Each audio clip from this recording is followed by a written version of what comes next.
Okay, it's starting now.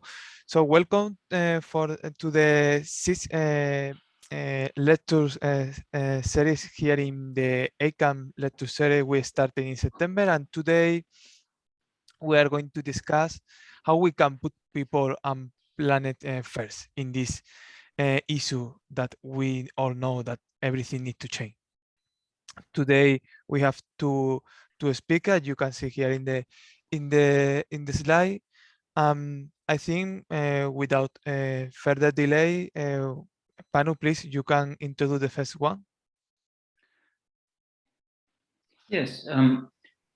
Welcome everybody. This is really the sixth of our series, so we are in halfway in the public lecture series. Everything needs to change, organized by ACAN Finland and Tampere University in various collaborations. And yes, as Raul Kasten mentioned, we have two speakers. Dalia Milling-Bernal from our university, stories of abandonment, appropriations, and profound urban transformations. Dalia is making her PhD research on temporary uses in Latin America, urban activisms, appropriations, new initiatives in various countries of Latin America. And today, I think we will hear a bit from that, but also about other examples. Dalia is active also in teaching in our university, working with courses on sustainability, urban activism, planet theory, for example. After discussion and break around 5:30, we have the honor to listen to Jeanette Frisk from Archilab, very interesting participatory and urban design practice working in Denmark and internationally. I think Jeanette is not yet online, so she will join a bit later. In some of the program announcements, there's also Jaakko Blomberg from Helsinki Urban Art, but unfortunately Jaakko had to cancel. We wish that we can hear about his experiences in various self-organizing things and so forth in some later occasion. As I mentioned, these lectures are recorded and they're available in the Everything Needs to Change Eventbrite channel. Usually quite quickly after the lecture session. And now, as we are about halfway of this initiative, I'm quite confident that we have been achieving some of our aims, definitely of drawing broad audience and then also raising new questions. And I again wish to invite the whole audience to take part in debate. Today we have a very good time to discuss, and I wish there is active discussion, questioning, critique, and ideas. We haven't yet decided in what format we will collect all the rich material beyond the recordings, but I'm sure many of the inputs from the audience also will play important role in the future and in the next steps of our initiative. Good. I think we can gradually get started. We have tested technology and everything seems to work. So Dalia Milling-Bernal, please, floor is yours.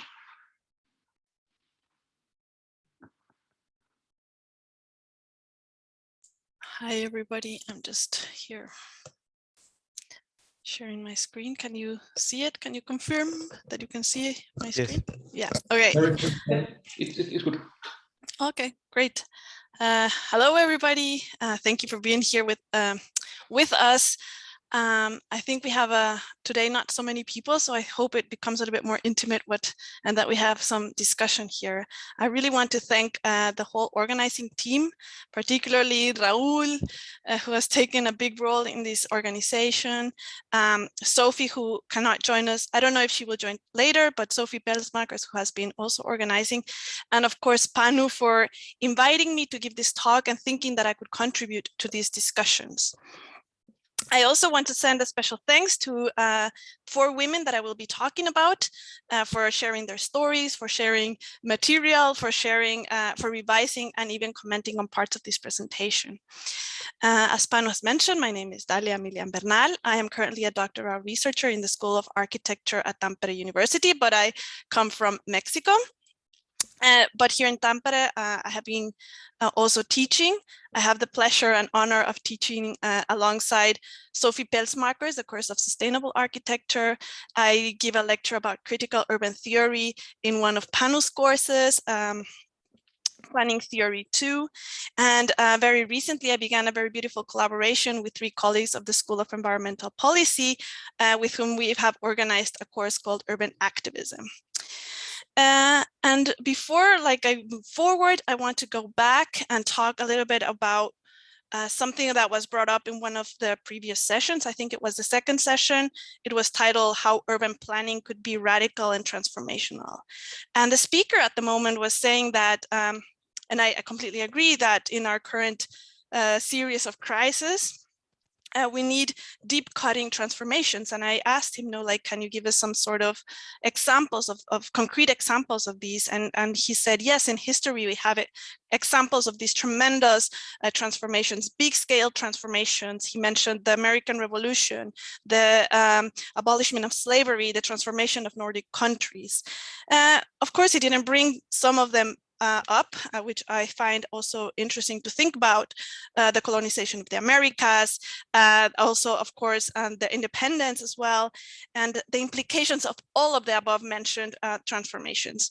And someone who is quite sharp about this is Naomi Klein, who also likes to bring some similar examples of these quite fast, quite radical, and quite big scale transformations. She brings 2 up, maybe more, but I only remember these 2. One of them is Nazi Germany, and the other one is the New Deal in the United States. But she does problematize them, and I think that's very important. Regarding the Nazis, I guess I don't have to remind you what the problem there is, but also with the New Deal, she says, well, it was a quite carbon intensive transformation. So these are not options that we have, right? We don't want to copy these options. So we want to know what is these new visions, I guess. And also that these very big scale transformations, they were driven on the one side by growth that was the aim of growth, let's say, of economic growth. And also they were led or maybe enabled, if not led, but enabled by the states or by these big institutions. And yes, I believe we need these radical big transformations. Yes, I think everything needs to change. And I also think everything needs to change radically. But I'm going to try to convince you with the stories that I'm going to talk about, that individuals also have the power to bring about that radical change that we so much need. So in thinking about the premise of today's discussion, I will be talking mostly about people. And in the first part, I am going to stop sharing my screen for a little bit. I don't need a screen, and I'm going to, you're welcome, anybody's welcome to turn on your cameras. Just be aware that we are recording. And the first person that I am going to talk about is Henri Lefebvre. And maybe some of you know Henri Lefebvre, know about him. Maybe some of you have not heard his name, but maybe you know the famous phrase, the right to the city. It is a very famous phrase adopted and adapted by different social movements, also co-opted by different non-governmental as well as governmental institutions. And I want to be very clear about this, that I am not an expert of Henri Lefebvre. And Panu, I know that he I don't know if you're an expert, but you're more literate than I am. So it's quite intimidating to be here. I'm so happy we're not so many to be here talking about him in this very kind of public forum.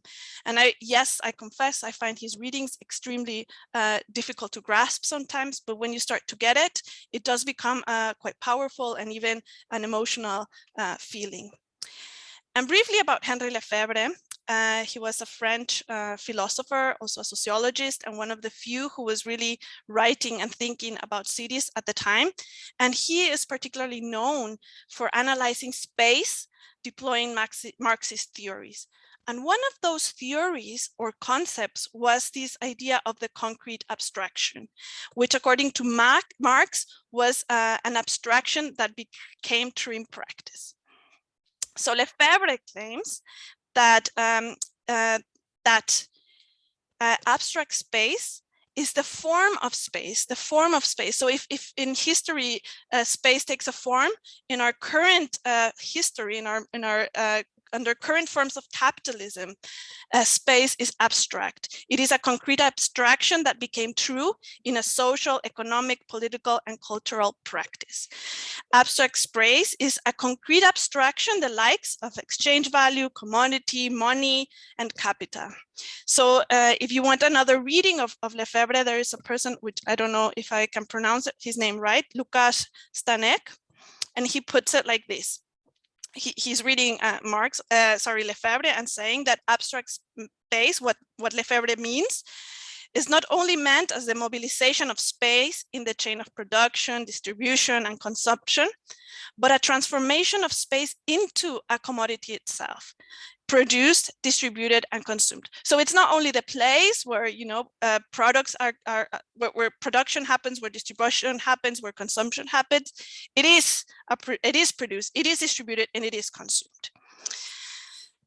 And he's also telling us, so that's kind of he's also telling us that at the same time, it is a product of the fusion of knowledge and power, resulting in the flattened, dispersed, divided, segregated space envisioned by architects and planners of that time. But maybe this hasn't changed so much, such as Le Corbusier and Haussmann. And he's writing a lot about them and criticizing projects. He even did some, I think, some sort of studies, even maybe ethnographic work in some modernist housing estates. So he says, Lefebvre, abstract space is the container ready to receive fragmentary contents, the functionalist architecture of modernity produced by abstract labor and for abstract users. So it is a contradictory, fragmented, yet homogeneous space. It is hierarchical and it's asserted through violence, domination over nature and the body, its rhythms and its times. But he also tells us that in the contradictions of abstract space, the emergence of a differential space is rendered possible. A differential space, then, is a political project through which the right to the city can be asserted. And what is meant by the right to the city is, this is another reading, I can't remember the person who is also offering a reading of Lefebvre, is a demand for political and aesthetic appropriation of space. So while abstract space is founded on domination, the creation of a differential space requires appropriation. Therefore, a differential space relies upon the active agency of the inhabitants and a massive intervention of personal and collective use of space. So in Lefebvrean terms, appropriation can be understood as a potentially emancipatory praxis that requires an active and creative transformation of urban life. It implies time or times, rhythm or rhythms, symbols, and a practice. Appropriation culminates in a differential space, which, in contrast to abstract space, nurtures differences and particularities, and it helps restore the relationship between body and space. So after this introduction, let's say, I will begin presenting a little bit of my research, and I hope that I will make less abstract what I have been talking about here. And I will begin by telling stories of abandonment, trying to claim that abandonment of urban spaces is product of that abstract space that Lefebvre is talking about. It is part of our current form of capitalism. However, this abandonment, I will also show that it doesn't go unchallenged. The abstract space is thus challenged. So following the stories of abandonment, I will narrate stories of appropriation, and let's see what we can learn from them. And I warn you that the next parts I will be, well, of course, I was reading right now, but I will be telling more like a story, like a narration. But before we continue, and to break kind of the monotony of me speaking, I asked Panu if he could share a concrete example in his life experience in which he felt that there was some sort of restoration between his body and space. And I don't know, Panu, if you had time to think about it and if you would like to share, but it's also an invitation for everybody to think about these this restoration between body and space, and maybe we can bring it back at the end of this talk. Yeah. What do you think, Panu? Yes, let me try. Yeah, Dalia asked me yesterday to try to think of that, and it was not easy because of two reasons. First of all, I've been crazy busy, and last night I was carrying stuff for 9 hours. We are moving in Helsinki, and I carried probably several tons of material, 7 cubic meters of old material, to a trash container in our yard in Helsinki. Well, that was definitely bodily experience, and in some sense maybe restored some connection between personal histories of our family and my body today, or something. There are these different processes, but yes, I was thinking the question of what kind of event or process would do something like that, and I first thought many a bit personal things, and also self-building and stuff like that, which is quite common here in Finland. I mean, we still have possibility often to do something with our own hand, unlike in some other maybe more urbanized context. But then I went to think the origins of my own PhD work in the late 80s and early 90s. Accidentally, that time when Henri Lefebvre's writings were translated to English. I mean, Personal Space was published in English in 1991, and it was new when I was making my PhD. I kind of half accidentally found Lefebvre's writings at that time. Anyway, I was working with urban events, a topic that I think still valid, but was at that time in Helsinki quite new. Helsinki becoming post something, of course not post-communist, but still those changes in Eastern Europe also influenced a lot how urban culture was unfolding. And then I started to recall many of those events, appropriations, taking some old buildings in use at the time. And then one very particular event came especially to my mind as an example that very strongly had this bodily dimension as well. And that was Reclaim the Streets. It was a movement that came from elsewhere, but then also in Finland, there was quite active Reclaim the Streets movement for some years. Basically using music, techno music, loud music to occupy space, take a piece of a street, highway, and block the traffic and convert that to a party, basically. And that happened one summer day. I think it was August, probably. I can't recall the year, but it was quite a while ago. In Helsinki, some of you who are from there might know Söderlästä Rautatie. It's kind of inner city highway, very many lanes and very, very high traffic. And then this Reclaim Street took over that inner city highway, and it was, of course, quite striking in itself that really a highway could be stopped. It was powerful, and with such a, in a way, simple means. They did something, but mostly it was just music and a crowd that stopped the highway. And it was very, very bodily feeling, because as pedestrian, you were normally on this very narrow file next to the industrial buildings, and then there was the traffic.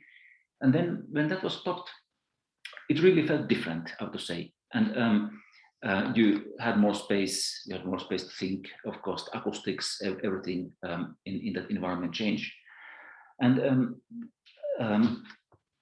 it was much larger change to the situation than I could imagine. And I think many people felt that it was very, very joyful and special time. It took many hours. It was not short occupation of that highway. But then, as urbanist, besides that bodily joyful feeling of that Rutklevi Streets event, what was very surprising was that I realized that this highway was a park. It was so big space. There were so many lines, but also a bit green lines and trees, that when the traffic was away and it was instead of full of people, we felt like being in a well-designed central park. And that was very, very powerful in two ways, in the sense of body and in the sense also of understanding the, let's say, more traditional urban potentials of, well, lost space in some sense that could be reclaimed. Hey, thank you, Panu, very much. And yeah, I do not ask anybody else to share right now, but maybe if anybody thinks of anything in the time of this presentation, then we can come back to these stories later. And so I'm going to start sharing again. Presentation, please, Raul, confirm that everything is there. Yes, and I'm going okay. to start telling stories now. I'm going to use maybe the political power of stories to tell another narration about urban space. And I would like to start this talk in the sites where these stories begin.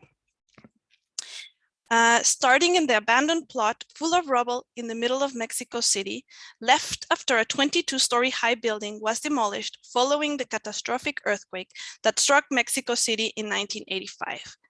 The earthquake struck amid the so-called lost decade, a time of economic hardship that took place between 1980 and 1990, in which the social projects and public enterprises of the Mexican state were carelessly dismantled, and the provision of housing and urban infrastructure was delegated to private companies.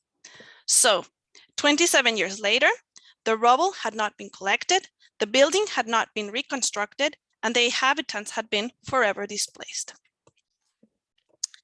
Now let me take you to San Miguel de Tucumán in Argentina, to the site where another building had been demolished and now awaited economic upturn to be transformed into an apartment building. It was one of the thousands of vacant and abandoned plots in the city of Tucumán, several of which are in a legal condition of intestacy. That is, the owner has died without leaving a will and the property has not been claimed by the next of kin. This is also the case of our next site, in the city of San Juan in Puerto Rico, where another house in a condition of intestacy has been abandoned for about 40 years, accumulating a tax debt several times the value of the property. And because it was considered to endanger the life quality and the safety of the community, it was declared an estorbo público.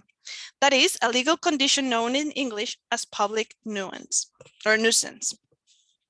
This legal condition makes it the municipality's responsibility to either clean, board up, expropriate, or demolish the property.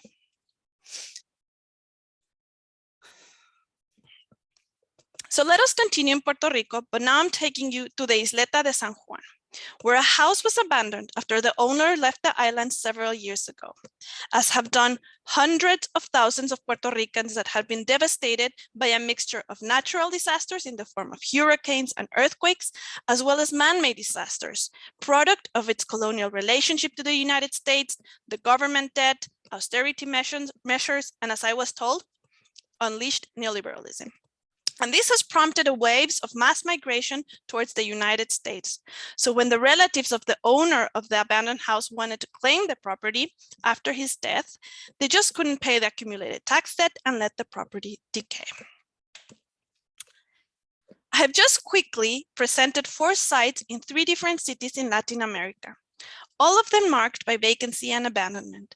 And I want to make clear that I'm not talking here about the shrinking city, this kind of European or even American phenomenon, namely cities that underwent stark economic crisis and depopulation and deindustrialization, some of them.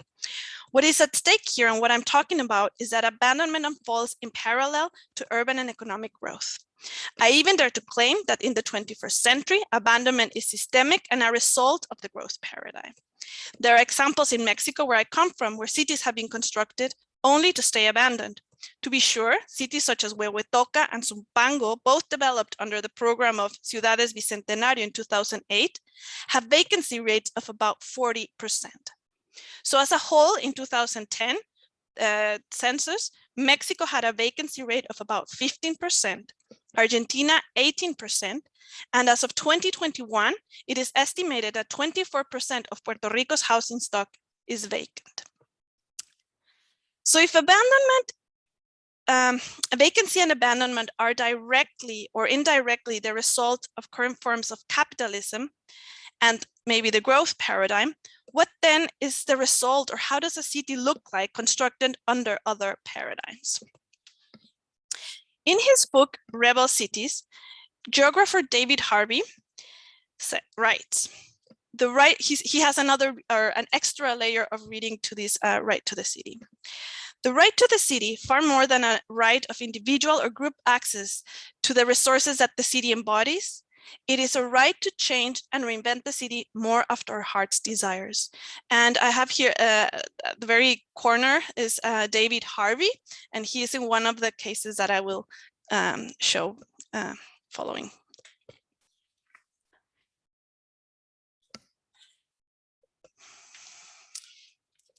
Gabby was a photographer.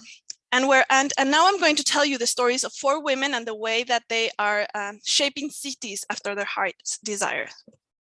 So Gabby was a photographer, and when her daughter was born, urged by her desire to be able to provide her with organic food, Gabby decided to learn as much as possible about urban agriculture and permaculture until she became a professional sembradora, that is a grower. She began with little projects here and there until she finally co-founded one of the first centers of urban agriculture in Mexico City called Huerta Romita, and it's a very, very small space. Years later, Gabby had managed to obtain some governmental support, not economic support, more of a 2 thumbs up kind of support. And in 2012, the government let her set a project on an abandoned space in the city. So if we remember the space with rubble, well, Gabby and her colleagues transformed the abandoned plot into a center of urban agriculture called Huerto Tlatelolco and founded the civil association Culticiudad. Here, Culticiudad grows and sells organic food with the aim to raise awareness about the benefits of local food production, to become a site where knowledge about urban agriculture can be produced and reproduced, and as Gabby told me, to become a place where people are in touch with the life cycles of the food that they eat. With her work and dedication, Huerto Tlatelolco has become Gabby's life project, and in her view, Culticiudad and Huerto Tlatelolco are a social project and a public space that transformed her life and that make her feel fulfilled. In her final years of her studies in architecture, Veronica had started to notice that her hometown of Tucumán in Argentina had a bunch of abandoned plots. It would not be after studying a master's in design and public space in Barcelona that Veronica would return to Tucumán and systematically begin to document the abandoned sites. She could not help but to imagine what could be of these spaces. After becoming a mother and due to other personal circumstances, however, Veronica started not only to see, but to live the city differently, and has made it her life's project to design universal accessibility in public spaces. And she's very much interested in public space. In 2017, in collaboration with a university lecturer, she obtained funding from the Bernard Van Leer Foundation to design and build a public plaza, a public square dedicated to early childhood. Veronica sought permission from the property owner of a vacant plot to use the space temporarily, asking them, if the space is not economically rewarding, why not make it socially rewarding? Finally, after about 8 months of research, creation, and preparation, the plot became Proyecto AUPA, a temporary public space designed to involve children and their caregivers in quality experience of public space. And just to tell you that this was only 6 days that it was up, but yet it took almost a year or more to create. So for Veronica, public spaces are an important physical support for everyday life activities that enable collective care, socialization, and encourage mutual aid links. She strongly believes that all vacant and abandoned urban spaces can become important spatial resources that can respond to the lack of public space, even if temporarily. Like Veronica, Marina went to Barcelona to do a master's in urbanism with focus on community planning. Marina returned to Puerto Rico to live in Taft Street in front of the house 169. In 2013, she joined a group of neighbors, most of them women, to clean the yard of the abandoned house and create a very small huerto. A huerto is like a small edible garden. As she told me, the huerto marked a moment of inflection, forcing the community to get out of their houses, go to the street, take care of the place, and talk to and get to know each other.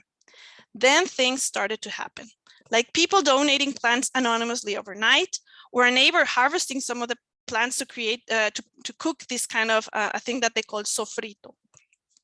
And she shared it with the community. That is when they decided to properly occupy the property. Then they organized cleaning brigades, joined by the neighbors, and together they painted the iconic facade of Casa Taft, of course, with donated leftover paint. Little by little, the abandoned property had been transformed into what Marina calls a civic center. It became a place to self-organize and a meeting point from which the women could begin to engage and work with the community. A few months later, they established the neighborhood association. They registered it as a nonprofit organization. They applied for funds and continuously established alliances with other groups to take action beyond the house, helping to forge the essence of Casa Taft 169. In 2015, the project took an unexpected turn when a professor of law and his students joined the project, first helping to clean and paint the house and later amending the law 157, approved the 9th of August of 2016. With the new law, the abandoned properties considered public nuisance will be inherited by the municipality, which will grant the University of Puerto Rico 5 months to claim the property. If the university does not claim the property within that time, it can then transfer or donate the property to community-based and nonprofit organizations to be used for cultural purposes. Omaira actually collaborated with Marina in Casa Taft. Omaira is a professor in one of Puerto Rico's schools of architecture, and together with Yasmin and Irmaris, she runs the all-women design collective Taller Creando Sin Encargos. The aim of the collective is to join other initiatives and communities to transform urban spaces collaboratively. Moreover, the process of research and of design and of construction is always linked to an academic exercise in which students are strongly encouraged to collaborate with the community to co-produce meaningful, sometimes temporary urban spaces.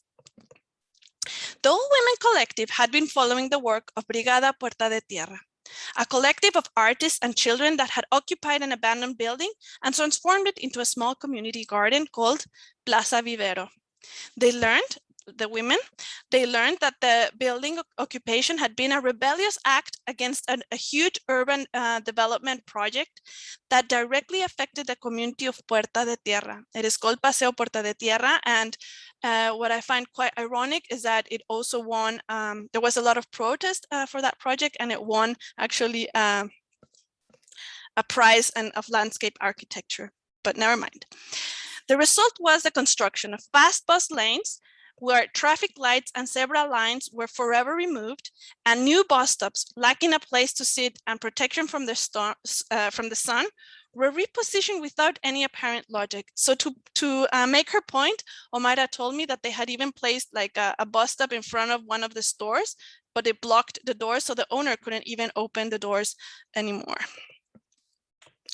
So it is within that context that in 2017, Taller Creando Sin Encargos joined forces with Brigada Puerta de Tierra to organize the second workshop de Arquitecturas Colectivas, and in collaboration with the community, volunteers, and a multidisciplinary group of university students, they designed and built a bus stop at the site of Plaza Vivero.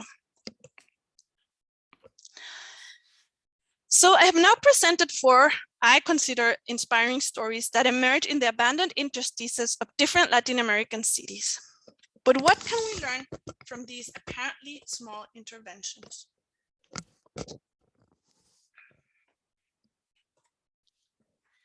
I think that first and foremost, that we have to see and understand cities differently.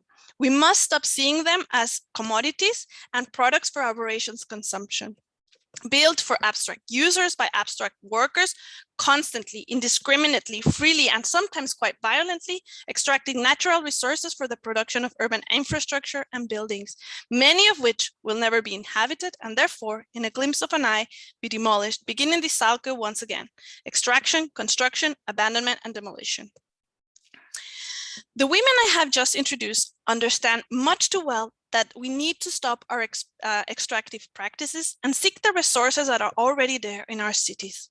Not only the underused size and the materials that will otherwise go to waste, but also the human resources, energies, creativities, knowledges, and capacities to learn, transform, and reinvent the city more after our heart's desires. Our cities must be able to provide the basic necessities for its inhabitants, but this endeavor need not be undertaken by huge international corporations. Huerto Tlatelolco teaches us it can be done locally with different forms of governmental support, helping create a cycle of production and reproduction of knowledge and to be exported to other communities. And in so doing, constructing life projects and spaces that are socially and personally meaningful. Collective, meaningful spaces can and should be co-constructed. Therefore, we need to strengthen our public spheres.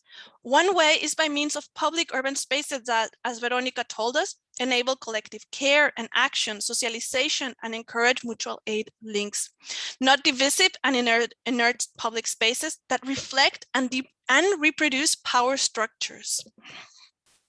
Another way to strengthen our public spheres was exemplified by Casa Taft 169 and their determination on organizing the community and getting them involved, not only to transform the material urban infrastructure, but as Marina told me, to transform the legal and democratic infrastructure as well.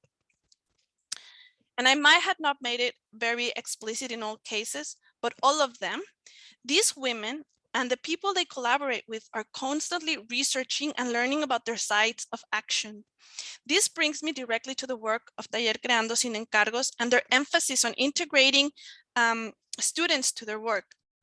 And as an architect and a teacher in a school of architecture, I think it is important to change the way schools of architecture and planning continue to produce knowledge, often completely isolated from other disciplines and communities, constantly rewarding individual performance and continuously feeding and reproducing the same neoliberal system, the growth system, where we are taught how to talk to our clients or become managers of space or whatever.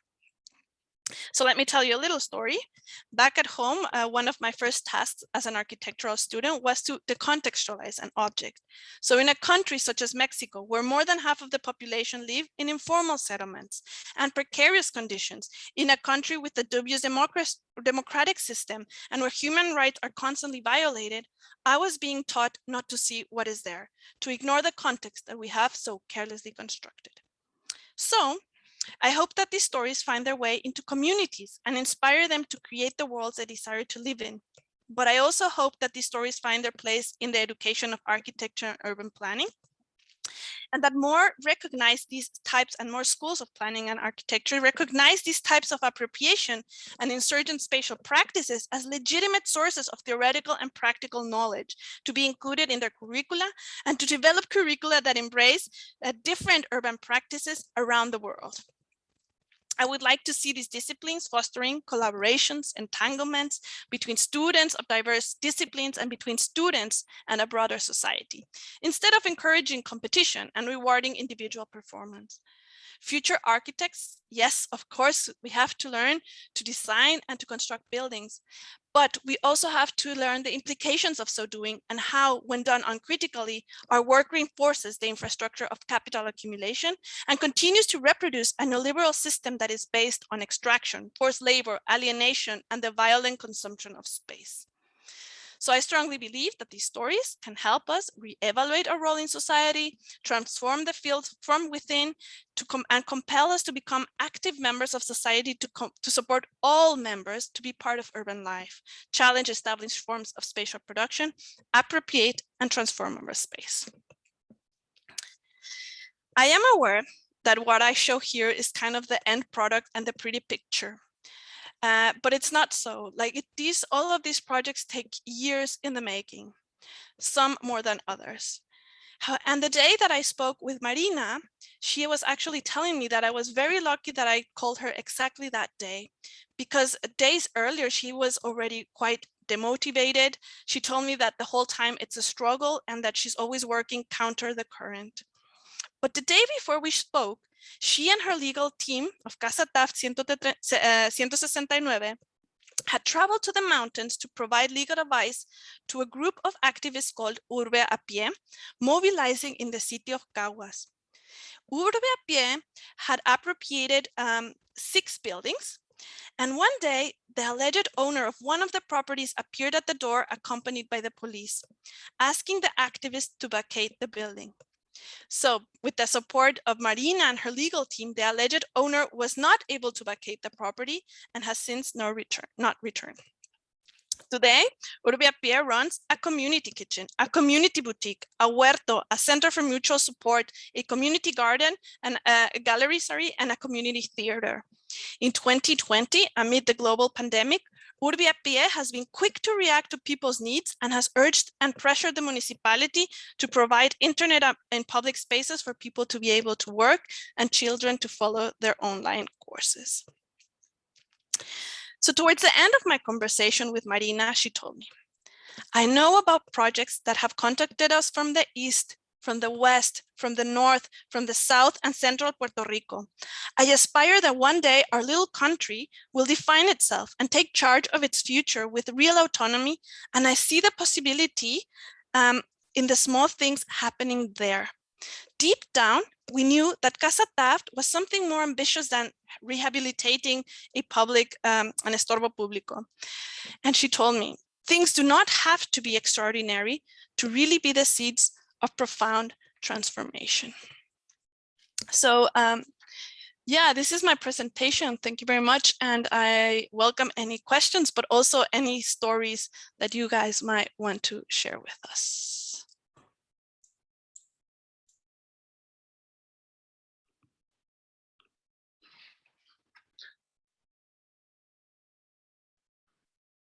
Wow, thank you very much. Very inspiring lecture and many good questions regarding our topic. Please raise your hand. Just one opening comment. So the topic we decided together with Sophie Plasmakers and with the team.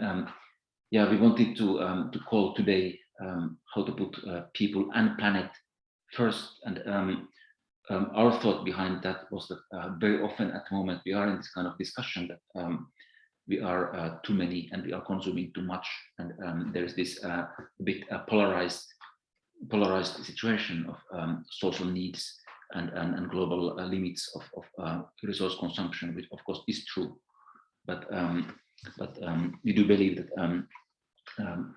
one avenue of changing everything, one avenue of rethinking is really to try to address that antagonism with new ideas. And I think what Dalia now presented brings us to one core regarding these extractive practices and abstraction of space and labor. Very interesting and very inspiring examples. Robert Hyde, please. floor is yours. Hi, thank you for a fantastic talk. I have to confess that I've been having to deal with firefighting of emails while I've been listening to it, so I've kind of been in and out of it a little bit. But I got a majority of it. It was an excellent talk. I'm just interested in what you were saying about kind of, this cross-disciplinarity and transformation and other ways of looking at things. And I'm just wondering how much you feel in order to get those transitions, we need to engage in traditional ways of working, traditional professional languages, traditional types of organizations, because you mentioned about getting lawyers involved in some of the stuff that you were doing, and obviously with that professional expertise, it allows certain things to happen. So I'm just wondering, it took me back to a quote from one of my old mentors, which was, architects don't count any longer because they can't count, and they've been run rings around them by QSs. Whereas if we understand the language of that side, we then are able to articulate an argument in that language. So I'm just in a different professional language. So I'm just interested in how much you feel we need to engage with traditional ways and models and professional languages to actually be able to articulate radical change. Yeah, I guess with traditional, and you're talking within the field of architecture, or I guess that's what you're meaning, or what do you mean? And beyond, And beyond. So the various siloed professional cultures within a design or project team, that the ability to actually have those conversations and to get through transition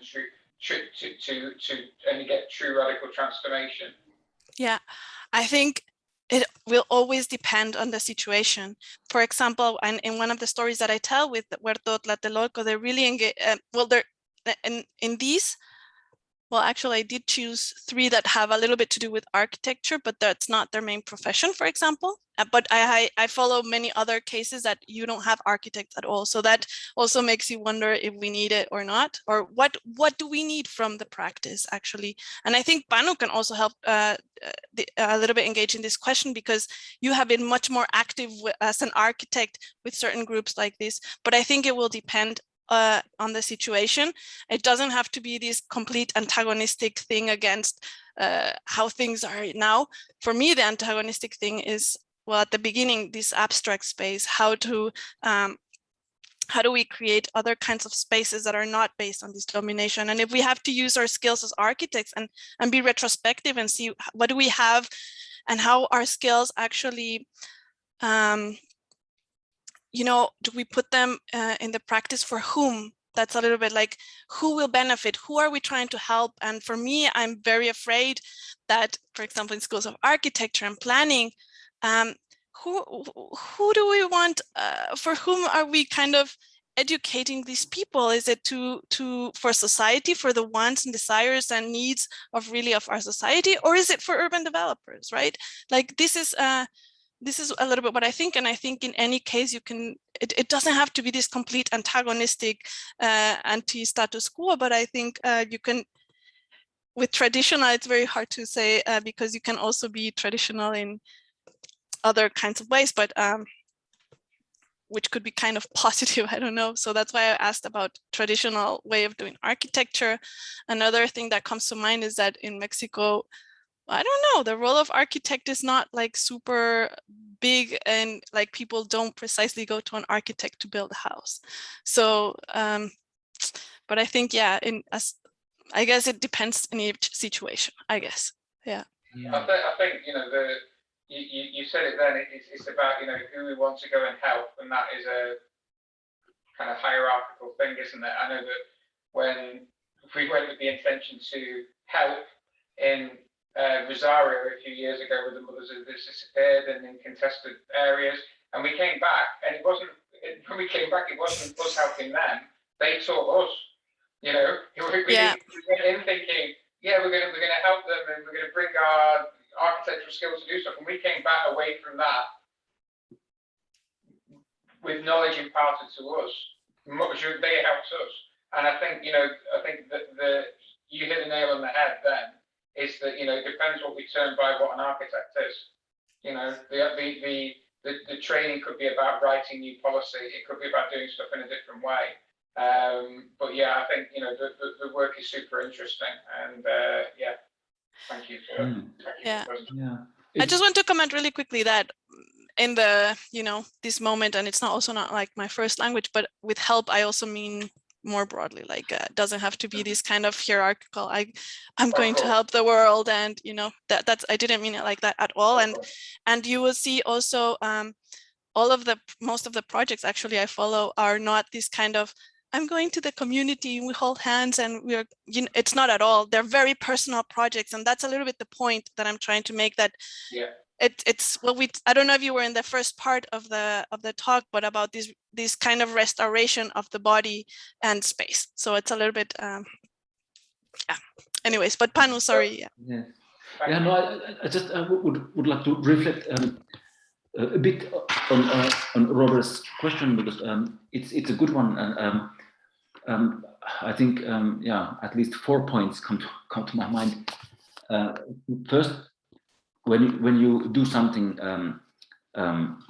like them, the very interesting examples Dalia brought today, you do need expertise. You do need knowledge. You do need knowledge about financing. You do need knowledge about local politics. You do need knowledge about the local community, sometimes about physical construction. So there is always a specific set of things you need to handle. And in that sense, you do need expertise, but not necessarily architect expertise. Sometimes it's also very useful to have architect expertise, but some expertise you do need. Aija Staffans, my colleague here in Finland, I was working in Aalto University. She made her PhD about participation, and she came to the conclusion that often those people who are activists taking part in urban processes, trying to influence, they need to be more experts than the planners themselves. They actually do need to be better than your adversary or your, let's say, partner in the process to have influence if you're not part of the system yourself. And I think that's also an interesting point. So you do need to be very good. To take an example, we collaborated and still do collaborate with a youth organization called Oranssi. They started from squatting, and then they became a very unique organizer of self-organized youth housing. So they negotiate a building, often a wooden building that you can repair yourself. And then they organize a group of people who start to live there, and they do the reparations themselves. And then they also organize social life themselves in the project. And Oranssi, many of the people who lived in Oranssi housing made all those renovations. They studied all buildings. They became experts in all buildings. They became experts in analysis, in restoration, in wood construction, in maintaining with all techniques. So definitely there is this dimension of expertise in one or other way when you do appropriation, when you do this kind of a concrete spatial and social change. And I think we should broaden the view of what is expertise. And as said, architects, yeah, I think we have good position, but we also need to learn more. Then come the different thought was that there is this very old notion of advocacy planning, that as professional, as somebody who is having all the knowledge and skills and networks, maybe position somewhere, takes a role and start to advocate for somebody. And this is something I've always had difficulty, and it's kind of nice idea. Of course, it comes from, I think, from American discourse, that there is really a situation that there is a community, for example, a bit marginalized community somewhere in an American city, and then somebody is this benevolent planner who comes to help. I think it's a nice idea, but there is this hierarchy. I think Dali's lecture was quite strongly against that, and a certain patronizing dimension. It's not so inviting thought in some sense, but maybe it's good to keep that in mind, this advocacy planning dimension. Then the third thought that came from your question is that of scale. You might know the case in Amsterdam North called NDSM, there was very, very interesting process that was top down. Surely there was a policy. Like Robert, you mentioned that we as architects or planners, we can, instead of making design, make policy, start to rewrite. Okay, there was in Amsterdam a policy to open new spaces for alternate cultural actors, because gentrification, real estate process was eating the cottage spaces in late 1980s and early 1990s. And then an old shipyard called NDSM was chosen as a location for this kind of new cultural intervention. 165 cultural actors, really huge group of all kinds of organizations, won the competition to reuse. And that was, I think it was around year 2000, late 1990s when that happened. And then everything went interestingly for some time. There were many diverse things happening. But then when the question of repairing the huge building, which was many hectares, massive industrial building, was there, simply making the roof not leak became such a big project that suddenly you were in the middle of all the questions of technical management, financing, and so forth. And the dynamism of that initiative changed a lot because of the technical dimension. Same happened in Helsinki with Cable Factory. When you really need to take care of the huge building so that it lasts other 50 years, the game is different, and it's not easy to find that a new balance in that sense. I don't have a solution to that. It's a real question, I think. And then maybe a fourth thought that came is coming from a quite recent case in Helsinki. It's Lapinlahti. It's an old mental asylum taken over by also varied actors, and there I think the key is how to keep this kind of process of appropriation, reuse, basically making space yourself, making offices and cultural spaces that are benefiting yourself as activist, as cultural actor, how to keep that open for the broad public, how to really make a public space out of that, which easily is a bit closed. And I think the examples Dalia brought today, maybe Dalia can comment, they're not public in the sense that there would be something happening, like my example of reclaimed streets. They're actually on private properties, on abandoned buildings, and so forth. And also the character is varying a lot. It's not always that you speak to the whole urban community, but it's really something else. But I think in this case of Lapinlahti in Helsinki, it became very political. It became an issue of whole city. It became a political space, and it mobilized thousands and thousands of people. And then when this mobilization happens, you succeed in a way. There is the whole community supporting you. So then you need to give back some kind of very, very public function. And you are in new dynamic, which is, I think that is exactly interesting in this, that in the best case, there's a new dynamic. There is social spatial innovation, something's happening. I don't know, did I answer at all? It became very rambling. It was a good question. Yeah, and I think that also, well, if anybody wants to say something else, because otherwise I will continue with the same conversation, but if anybody wants to comment something else or ask something else.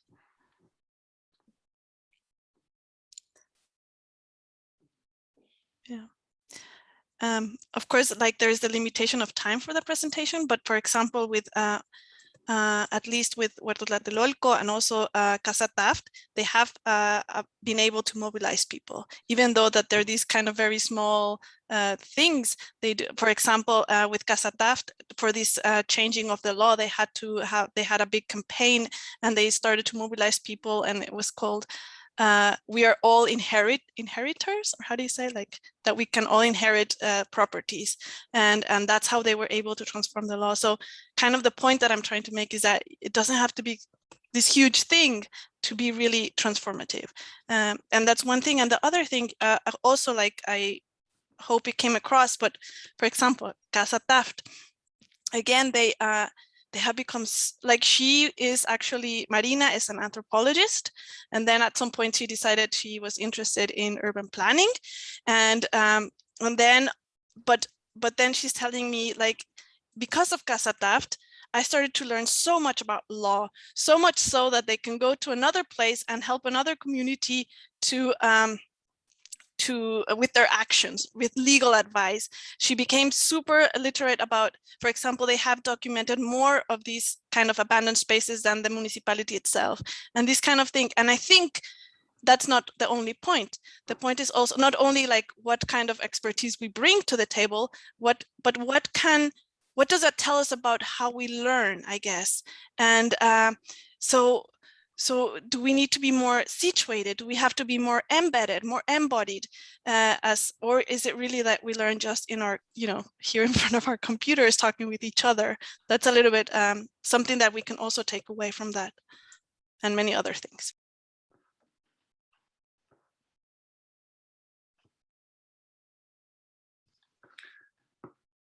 Yes, thanks. Any other questions, comments?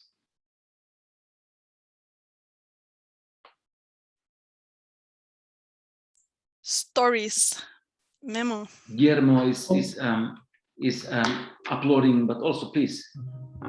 Well, I just wanted to make like a small comment, but actually I think it's like several comments.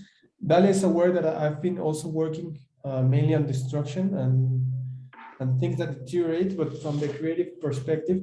And I do recognize that this is another possibility of creation, but not mainly from the architect on their own, but from the community.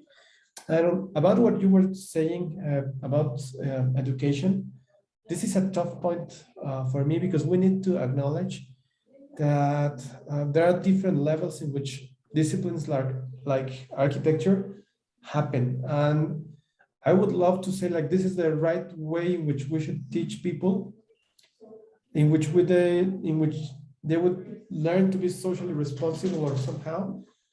But I also am aware that there's a working market, that there's an artistic expression, that there's a political view and so on. And I'm not really sure if it's our position to tell people you should go this way. But on the other hand, I do agree that we need to acknowledge all these different perspectives from the beginning, and the curricula at universities and schools should be, I don't know if more open, or you should be able to choose more, but at least they should be explicit on that. Not sell you something that you may get, but then you have to discover it on another way, because that's what gets it confusing. All of us, we enter to the university with a certain expectation on what should we learn. Then there's the expectation of the school. Then there's the expectation of the people that hires other people. But what needs to be really addressed is be explicit about all of these differences, so people are able to choose. Probably there's students that want to be engaged with their communities, but they are in a context in which they are taught to, I don't know, to be architects, or vice versa. People that want to be on the high end of the spectrum and don't get what they think. But it's more, I think, about being explicit in the teaching rather than having only specific lines. But congratulations. Yeah, thanks. Very, very true. Robert, please. Yeah, I'm just interested from Dalia's point of view of what does that school of architecture, or I think even that is a restrictive, perhaps a restrictive term, that a school of architecture. But what does a course that develops a mindset and a skill set and a tool set akin to the stuff that you're talking about look like? Because there's programs churn out things, they do the market research, they see what people allegedly want.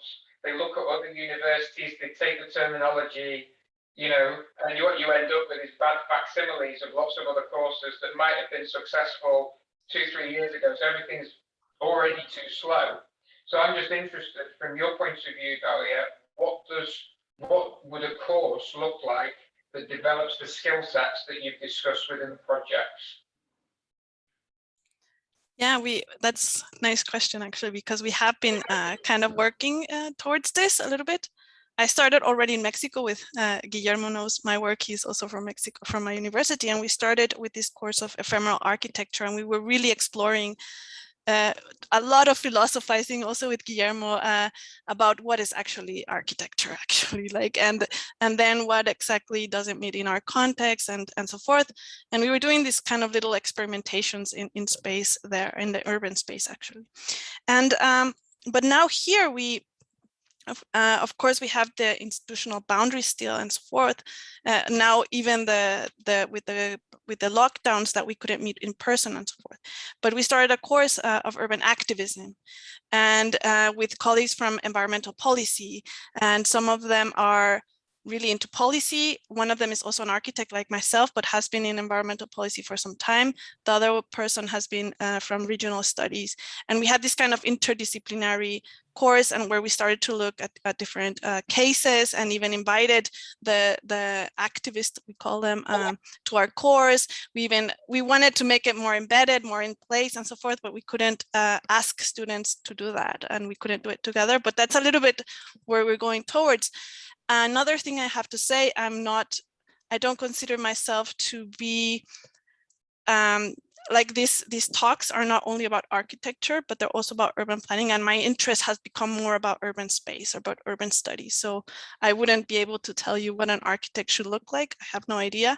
And I guess it will also depend in every context. I can tell you that in Mexico, I think we take a lot of the knowledge that has been produced in Europe, and I wonder if that's useful to our society. That's one thing to start there and to start questioning. But I don't know how it looks like, but I do think that I would ask to be more embedded, more embodied, more situated, more critical, much more reflective. And how to do that all together, I have no idea. And in one course, I don't know. you trained as an architect, didn't you? Yeah? You trained as an architect. Yeah, I trained as an architect. And you work within a school of architecture. Yeah, but I'm in planning. Yeah. And therefore, is it not a reframing of what an architect is? Because, you know, the problem with our professions is that once we go into the stuff that has real value and is really interesting, that can make impact on those peripheral zones, you're no longer part of that thing that's the title. So what you end up with, I mean, you know, my own atelier and lab doesn't have the word architecture in it, and it's urbanism, but it's in an architecture school, so we have to satisfy certain criteria for the professional body. But all of these things are, you know, a lot of these things are emergent of a training in a discipline and an expertise, and then an emancipation, a kind of expansion from that. And I'm just thinking of how that can be grabbed and can be amplified in terms of value. And whether you still call it architecture or training as an architect is a totally different question. But your insights and your knowledge and what you're doing now, the launch pad of it was an architectural training. So I think there's always a danger, because I see this on Twitter all the time, get rid of architecture schools, make them teach this, make them teach that. But then I look at all the really interesting people I know. A lot of them come from an architectural training, not from a law training, not from an engineer training, not from a, you know, all of these other things. There are people, but a lot of the really interesting people I know that are doing very different things come from that training. So there must be something there that is sparking, say, the work that you're doing. And what I'm really trying to get my head around is how to amplify that and how to react to that. And, you know, I think it's an interesting question. I think running away from the thing that has created the people that are actually pushing the boundaries you don't want to chip that away if you want more people coming through. But how can you codify that, or constantly codify it into something that can be taught as a program? I think is a really, really interesting thing, because universities aren't doing it at the moment, and they're motivated by very different things. Industrial complexes, they're motivated by very different things to the things that this series and other series like it are talking about, and the stuff specifically in terms of your presentation. So I think it's really interesting. I'd be really interested to see how you and Guillermo take it as some sort of talk program, and how you develop that, because I think that would be really interesting. Yeah, if I have just a little bit to comment to that, Banu. Yeah, I still have time. I just wanted to say that it's true that you made a good point, that I have this training as an architect, and that was a kind of the starting point of the research. I was very interested in this from my personal experience as a teacher. I was also a practicing architect, but also as this teacher trying to explore urban space, and also what I was living at the moment and so forth. And that sparked my interest of this space, of this appropriation. And then it opened, with these little cases, it opened a Pandora box. But I was very interested on that physical and the transformation and so forth. So it does come from that. And it's I shall have to meditate about this. And I will tell you, because with these colleagues with whom we have organized the course of urban activism as kind of these little seed that we're starting to grow, we are creating kind of our group. We are not calling it a research group, but a group of insurgent spatial practices. And let's see what comes from that. It would be interesting, and I'll keep you posted. Yeah.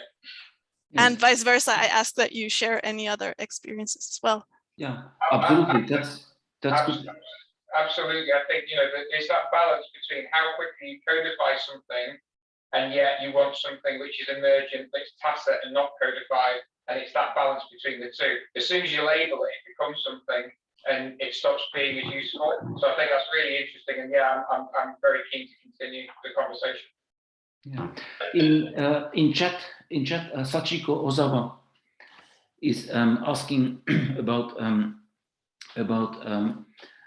the government or local governments sponsoring or partnering with these socially meaningful projects. Can you comment? I mean, it's actually quite complex in some cases, but yeah, maybe we can briefly discuss the role of public sector in that. And yeah, please, Dalia. So there was something about successful case story where the government or an organization sponsor, and this is, for example, one of the comments that has come up in my interviews. For example, I can tell you that Huerto Tlatelolco, they because the space, it's a very strange situation, because there's not really a paper that says the city or the municipality is the owner of that space. And but anyways, they have always been very careful how they engage with the government. They have to be very diplomatic, but and then they created what they called Culticiudad, and through Culticiudad, it's kind of I don't know how to call it, but it's not an NGO. But anyways, with that, they can make money in a way. So they are offering kind of like consulting, like they get projects from abroad that kind of help them run the organization still within. So they are not getting any money from the government at all. So they have to create these other legal recognition, or how do you call it, to be able to acquire money by themselves. Another issue that has come up, a lot of do it also through these art funds, definitely, like a lot of them actually. And one thing that, for example, Marina comments on is how she would like to delink herself from that, because she sees it as part of the same capitalist system, and they're always like, begging for money the whole time, and they're trying to find ways to make themselves more independent. And Urbe a Pie, who I was talking about them, and they're in another situation. They're also not in this kind of big city, they're in this very small city which is quite empty, and they were also at first started with funds from the government, but then they started to realize that it made the government have certain expectations, or how do you say it, like it put like they couldn't be critical of the government anymore. Yeah, They were, how do you call it? Agenda. It influences your agenda for sure. So they started to decided also to look for funds elsewhere and to become also kind of self-sufficient. But I don't know, like they do a lot through funds actually. Still, most of them, I think, I would say. Let me see, because it's a very long question. So that was. Yes, I think that's good answer. We can continue the discussion. I propose that we close now the discussion. Thank you very much, Dalia. Fantastic presentation from Lefebvre to various contexts in Latin America. Thanks for very lively discussion and audience. And now I saw Jeanette Frisk from Archilab already joining us. Janet, do you want to say hello? And then we have a short break to get a bit coffee or something else to refresh. And then we continue 17:30 with Janet Frisk. Hello, yeah, my name is Janet. Welcome. Thank you. I just sort of landed in this meeting. I had some technical issues and a meeting going on in the office, and I couldn't get my headphones to work, and those kind of issues. So I couldn't really listen into your discussion or your introduction here. But now I'm here and grateful to be invited, and looking forward to share some of our work and our methods in designing cities with people. Yeah. Great. No, we had already a good discussion about the role of an architect. Yeah. The role of a landscape architect. I think we will hear a different view from you and from Archilab, and then we can continue that and other discussions. But definitely, everything needs to change. Everything needs to change. How to make a difference for people and planet at the same time. And the original idea of this was really to raise the dimension of individual communities and the importance of doing things with people. And yeah, we will continue the discussion, but let's have a short break and latest 30 we continue with Jeanette Frisk. If you want to test everything technical, Raul will be keeping the screen blue and our feeling not blue, but rather very warm while we are taking coffee. So welcome back to the second part of today's Everything Needs to Change session. There might be some new members of audience. So this series is organized by EICAN Finland, Architects Climate Action Network in Finland, and Tampere University. Now we are already having 6th of our afternoon, early evening sessions. They'll be moving from issues of planning, energy, and so forth. And today we focus on individuals, on communities, on the importance of keeping with not only design but also in the big change we are facing and needing. And I'm very happy to introduce Jeanette Frisk from Archilab, very innovative and active architectural urban design and landscape office or consultancy, acting from Copenhagen, Denmark, but doing projects very internationally. Great to have you with. Floor is yours. And just to remind that we are recording this, if it's okay for you, Jeanette. And then please use chat. And when we have a discussion, we have a good time to discuss, so we can continue the already very lively discussion of today. Great. Okay. Let's start. I'll start sharing my screen then.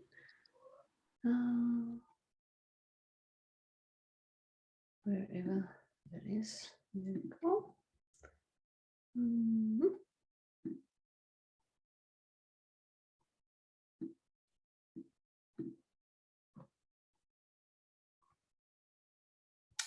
Yes, first off, I apologize for entering this session a little late. My bad, was confused about or had missed the time difference totally. But I hope I'll make a soft landing, and I was sorry to have missed the presentation before me. But I listened in a little bit on the discussion yeah, about the role of the architect, and basically that is one of the sort of main questions behind Archilab. We are a small architectural and urban design consultancy based in Copenhagen, with our mantra being designing cities with people. And this is the quote, I guess, that sort of captures the DNA of Archilab. Cities have the capability of providing something for everybody only because and only when they are created by everybody, by Jane Jacobs. And of course, that sort of also frames our philosophy that our cities affect our life, our everyday life. Architecture and design shape our everyday life. So of course the citizens should be part of shaping the cities with that sort of in mind, that the cities have a huge effect on our lives in general. We are an interdisciplinary team, and that is a sort of an ambition to, or how would you say, it is also a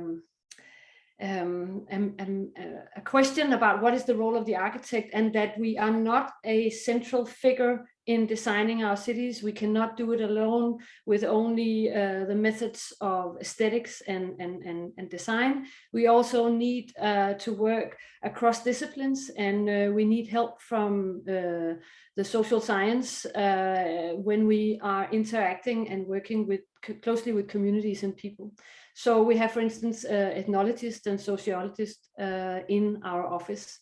And as you can see, we also have a dog. We need a little bit of homely life in our office.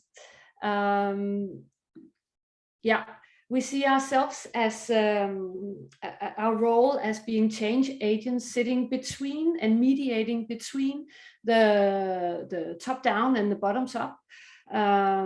Also, the top down is represented sometimes in both clients, but also in other collaborators, other architects, other landscape architects, and so forth. This is a sort of an illustration of our services, but also an illustration of our sort of ideal method. If we always start by envisioning the change, that is also a service in itself. Then we plan the change, of course. What kind of process or strategy are we using to get to where we want to go in order to build communities and create spaces around those communities? That is also a service in itself, like research and evaluation. Then the next step would be co-designing the change. So of course, inviting people, citizens, stakeholders, users, etc., into that discussion and that process, opening up the design process and making methods accessible for all.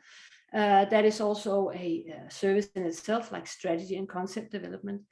Then kickstarting the change. Placemaking is a sort of a central part of how we work. That is also, sometimes it's a more permanent solution, sometimes it's temporary projects or placemaking that we use in order to get a more, how do you say, on-site and constructive conversation going with the community. And then at the end, cultivating the change, sharing the knowledge, of course, like I do today, or together with the local community we are working with. So a mix between a process, an ideal process, and a list of services that we work with. We are based in Copenhagen, and that's where we have most of our activities from right now. But we also have a small Sydney office in Australia. But that's the activities down there are mainly digital at the moment due to COVID. But we have also managed to actually keep our processes going, and in that region of the world during COVID, thanks to a lot of great digital platforms and solutions. This is a list of some of our clients that mainly is municipalities in Denmark, but also huge or larger governmental organizations or art institutions like Louisiana or KYS in Køge, or other cultural and artistic sort of institutions. We have a special focus on kids and young people, and that's also how I framed my presentation today, trying to share a few examples of our work that has had a main focus on how to work with young people and kids in these different types of design and planning processes. We believe that since our urban environment and our physical environment have such a huge impact on our lives, we should be able to actually first off notice those surroundings and then afterwards express how it affects us and get access to a language where we get the possibility to actually take part. And we believe that we should get that as a young age as possible, that kids should already as part of their school take part in these different types of either learning processes or involvement processes around their local area, as a way of maturing them for this democratic praxis that it actually is. So that's why we have a special focus on young people. It's also a method we often use strategically in our planning processes, where we map out schools and institutions and actually collaborate with those, as a way of working.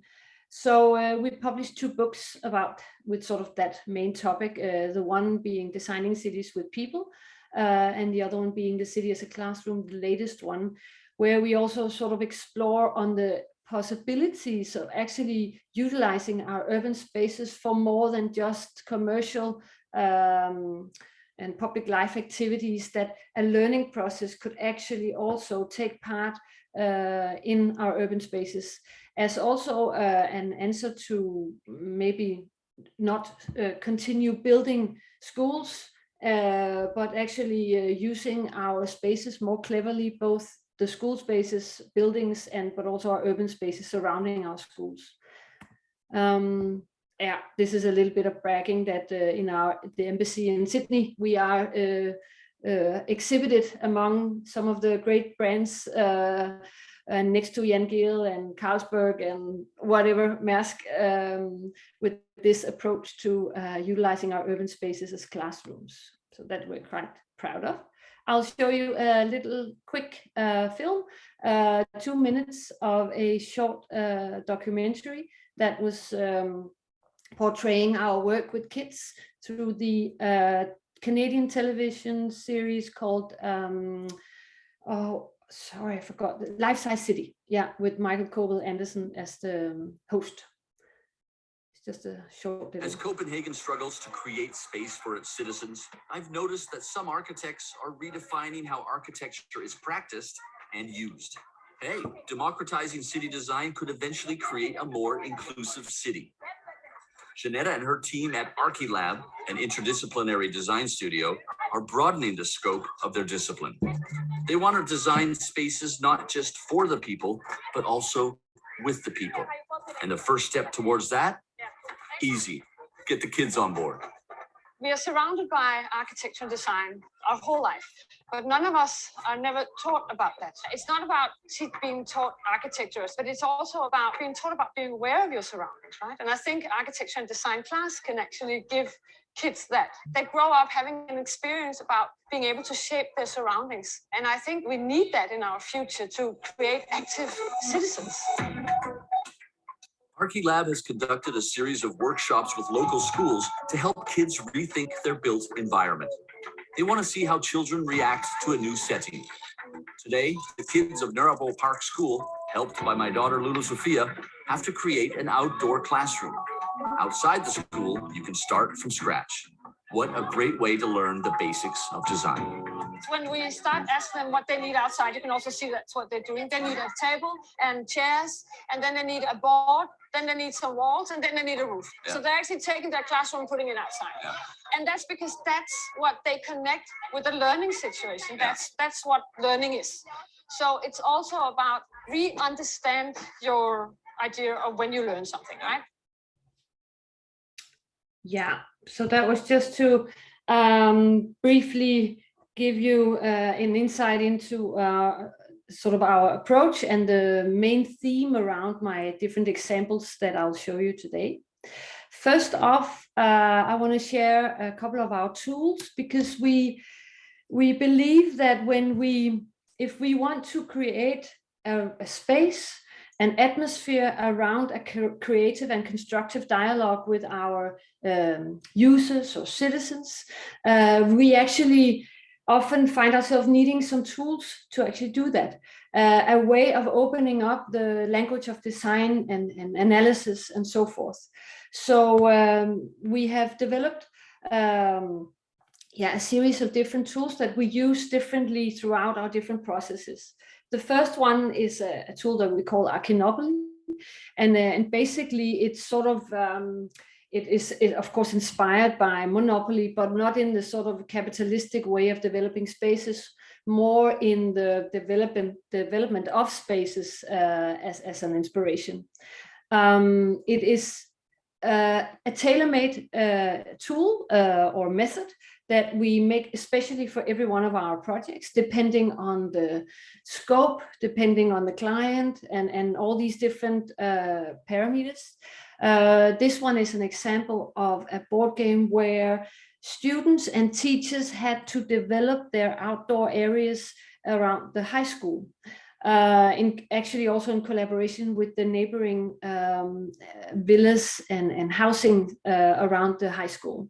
So basically what it is that it's a method that stimulates a creative and constructive dialogue that opens up the process of design or analysis and design through the design thinking method. So through phases like discover, dream, design, develop. And you can see these different colors around the board game is the different phases that you go through. So basically what it does is that it lets these 5 or 6 participants around one game get familiarized with each other and each other's different ideas and also challenges. And you start by, in the process of playing Archinopoly, you actually start by moving from within yourself into a more sort of collective mindset around these changes. You can see the yellow points out here, or numbers. That is sometimes we sort of build in a more gamification element into the game that stimulates maybe more younger participants to participate, where they get points for identifying challenges and solving these challenges as they go along. And in that way, it has that a little bit of a competitive element to it also. It comes in a box with 4 different boxes inside, and of course the board game itself. That is also to create this kind of atmosphere around sitting together with kind of, you know, good friends or family and playing a game. It helps you create an atmosphere where shoulders are lowered and you are not sort of in a conflict kind of mode. The dice in the box give people the opportunity to point to, so what you do, you place a dice for a certain place for a challenge with a red color up, and then you write down that challenge on the speech bubble.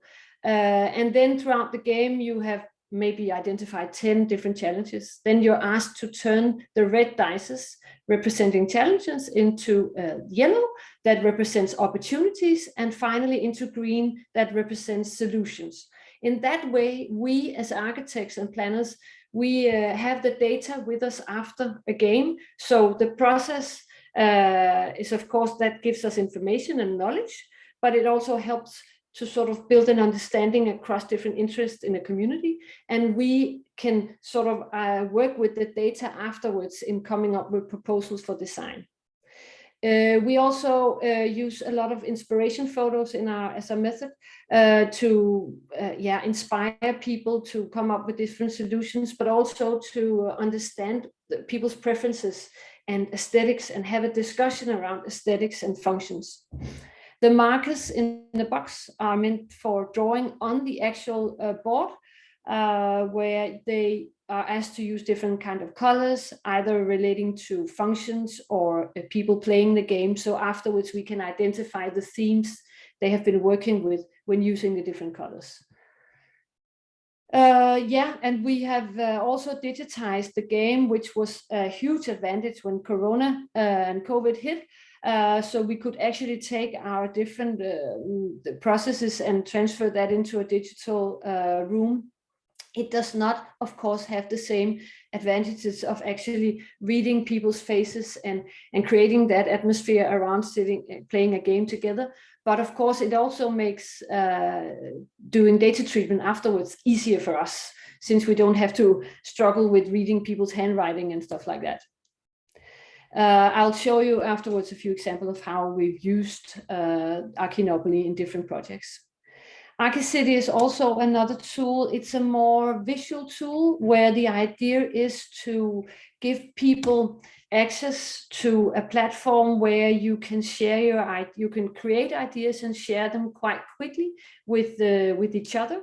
And actually with the sort of big vision for Archicity, the idea was to not compete with the other big social media platforms or anything, but actually create a platform where people can create community and understanding around different urban issues, like forming different bicycle groups or having a dialogue around a certain plaza in your local area. Or so the idea was to give people access to a network and create a network around urban changes, but also to guide people through a quite bureaucratic process of making change and get politicians or people in the municipality to actually listen to you.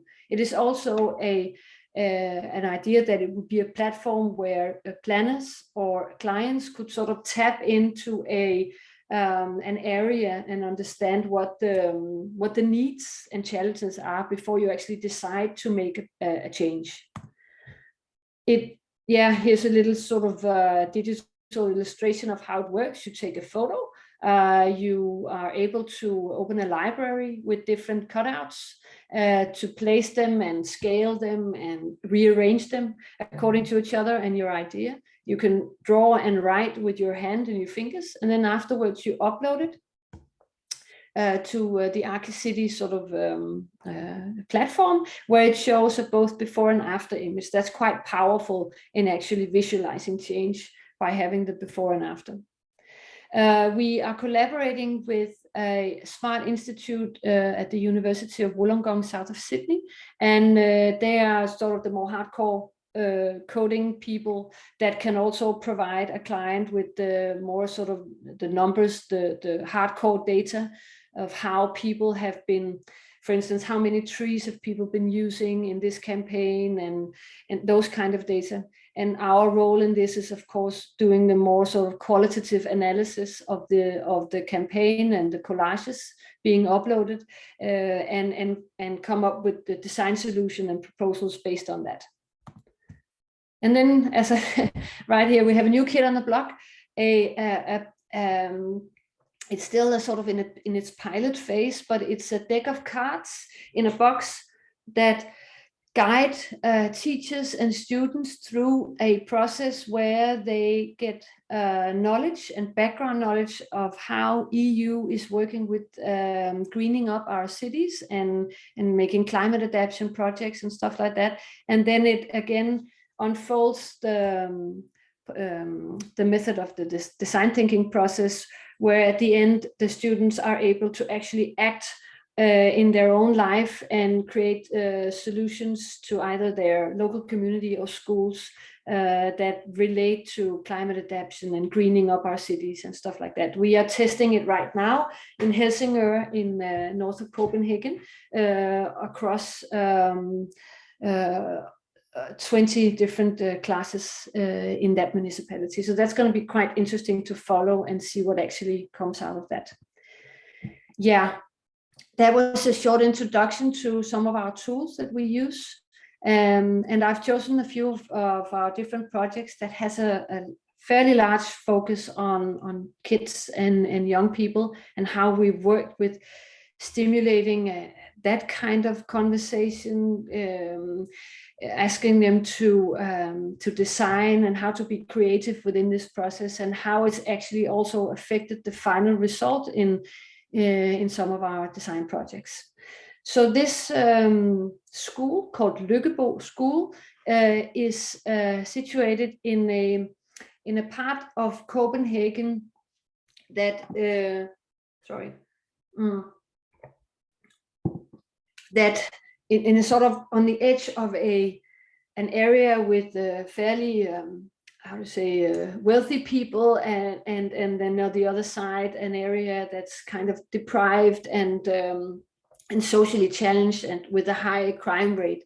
So the Copenhagen municipality was setting up an area renewal in that area, and before they started implementing change, they needed to form a strategy and a program for the future changes in that area. And when you do that in Denmark and in Copenhagen especially, it's very much based on citizen involvement. And in this case, the ambition was to really involve kids and young people in the area, because there was a higher sort of crime rate amongst the younger community. So that had a big focus. So we started with involving all the kids at this school called Lykkebo School. And this is just a front cover of how the final strategy or the program was sort of designed, with this more sort of playful layout and graphics, also to signal that it is based on citizens and especially young people's contributions.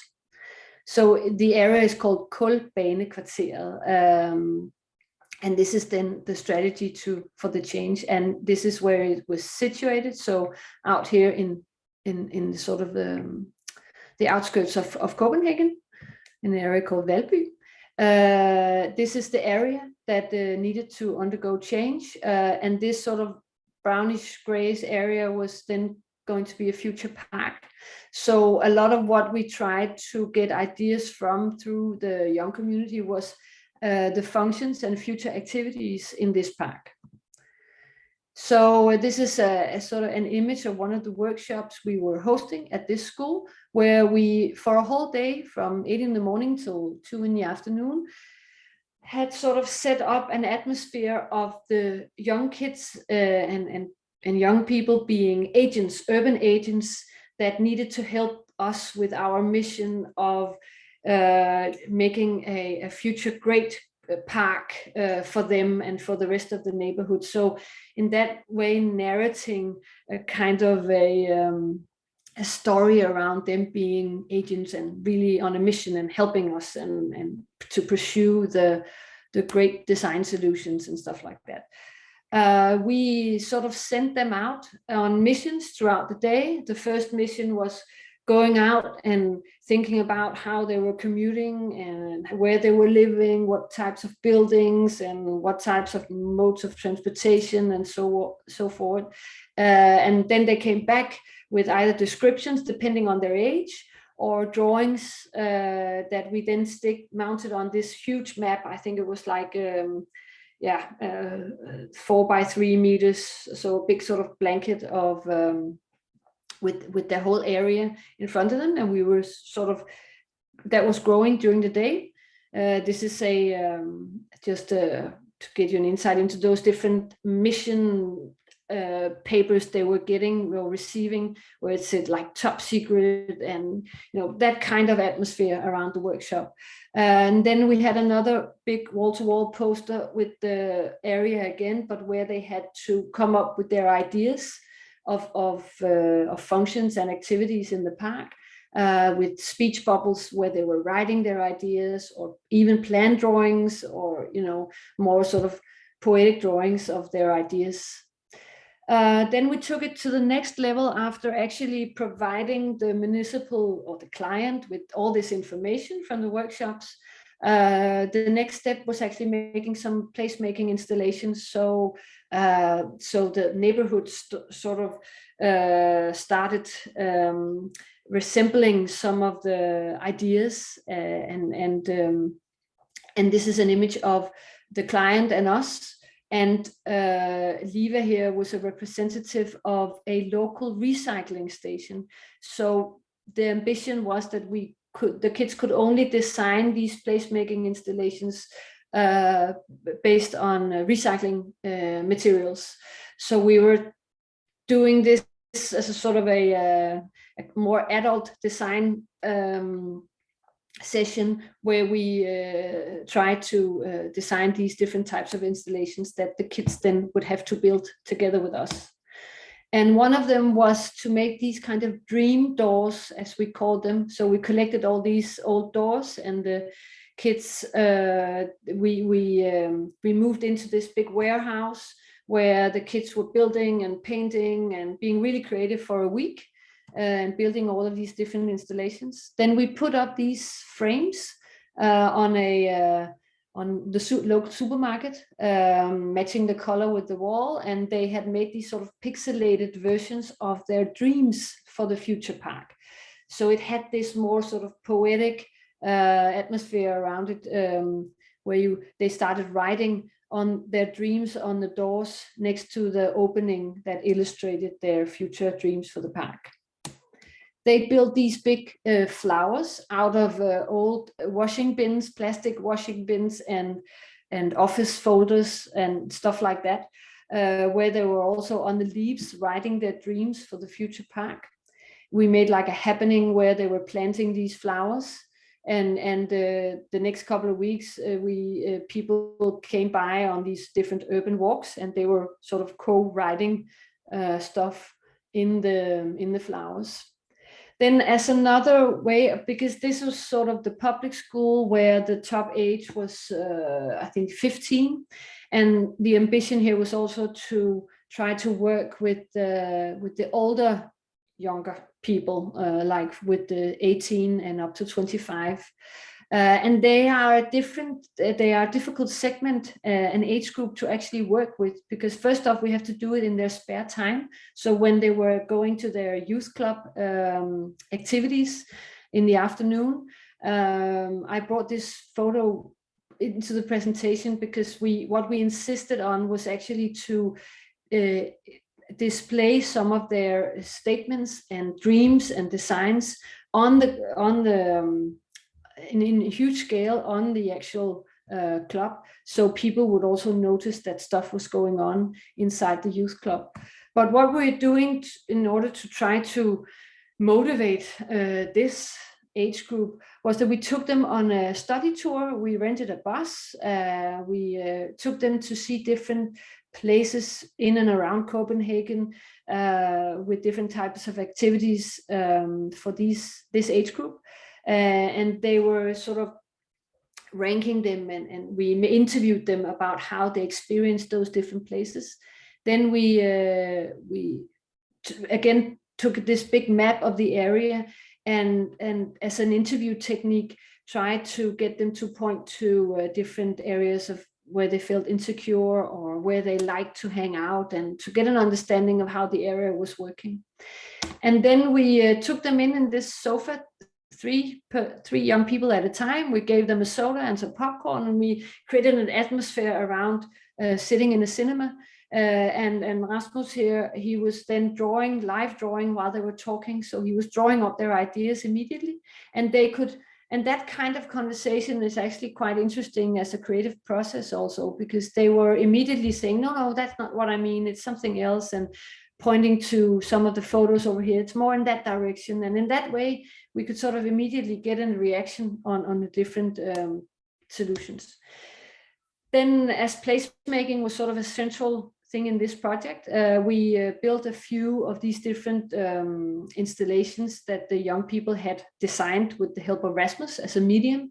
And one of them was this type of enclosed bench with lights inside, and because a lot of them said they needed or wanted a place that where there was clear boundaries. It was not too big, but not too small, where you could see people sitting inside. So you could actually identify who was inside, but you could also sit inside and feel that you were part of the surrounding world, but also sitting in your own space.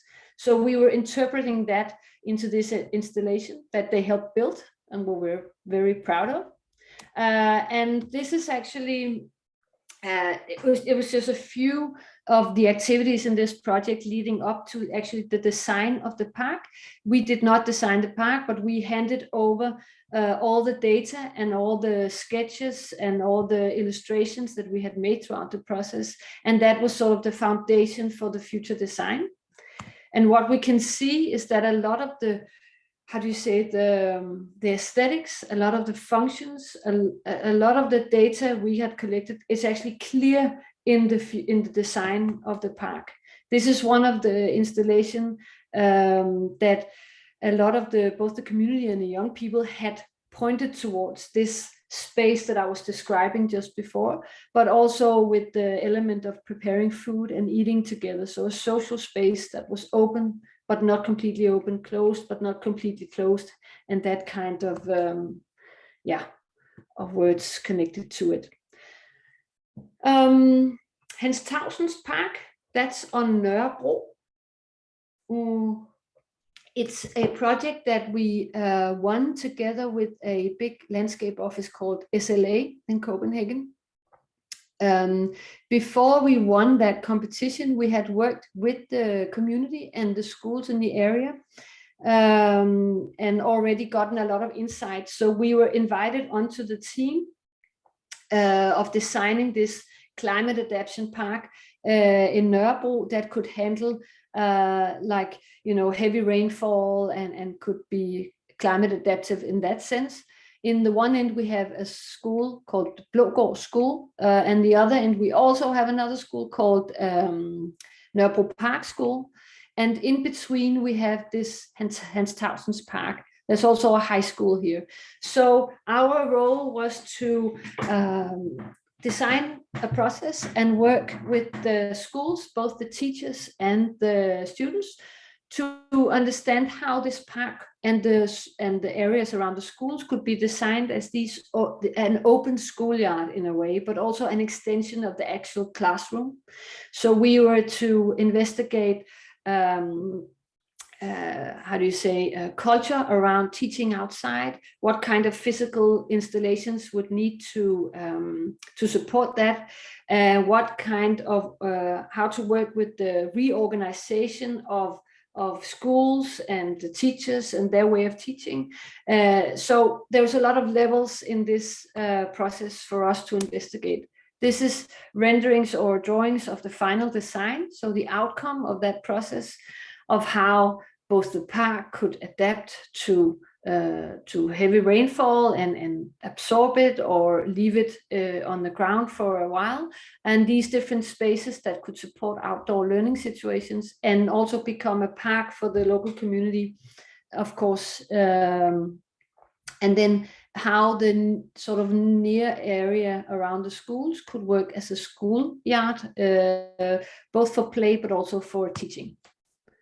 Yeah, and this is a zoom in around how an open schoolyard could look like. And the next image is a rendering of that atmosphere of a, an open schoolyard, an open classroom, a green climate adaptive area where a lot of these sort of planting activities and learning situations around water and biodiversity and growing of local vegetables and collecting rainwater and all these different, but also play and stuff could look like. And this is an image of how we sort of, the different methods we use to get to that knowledge.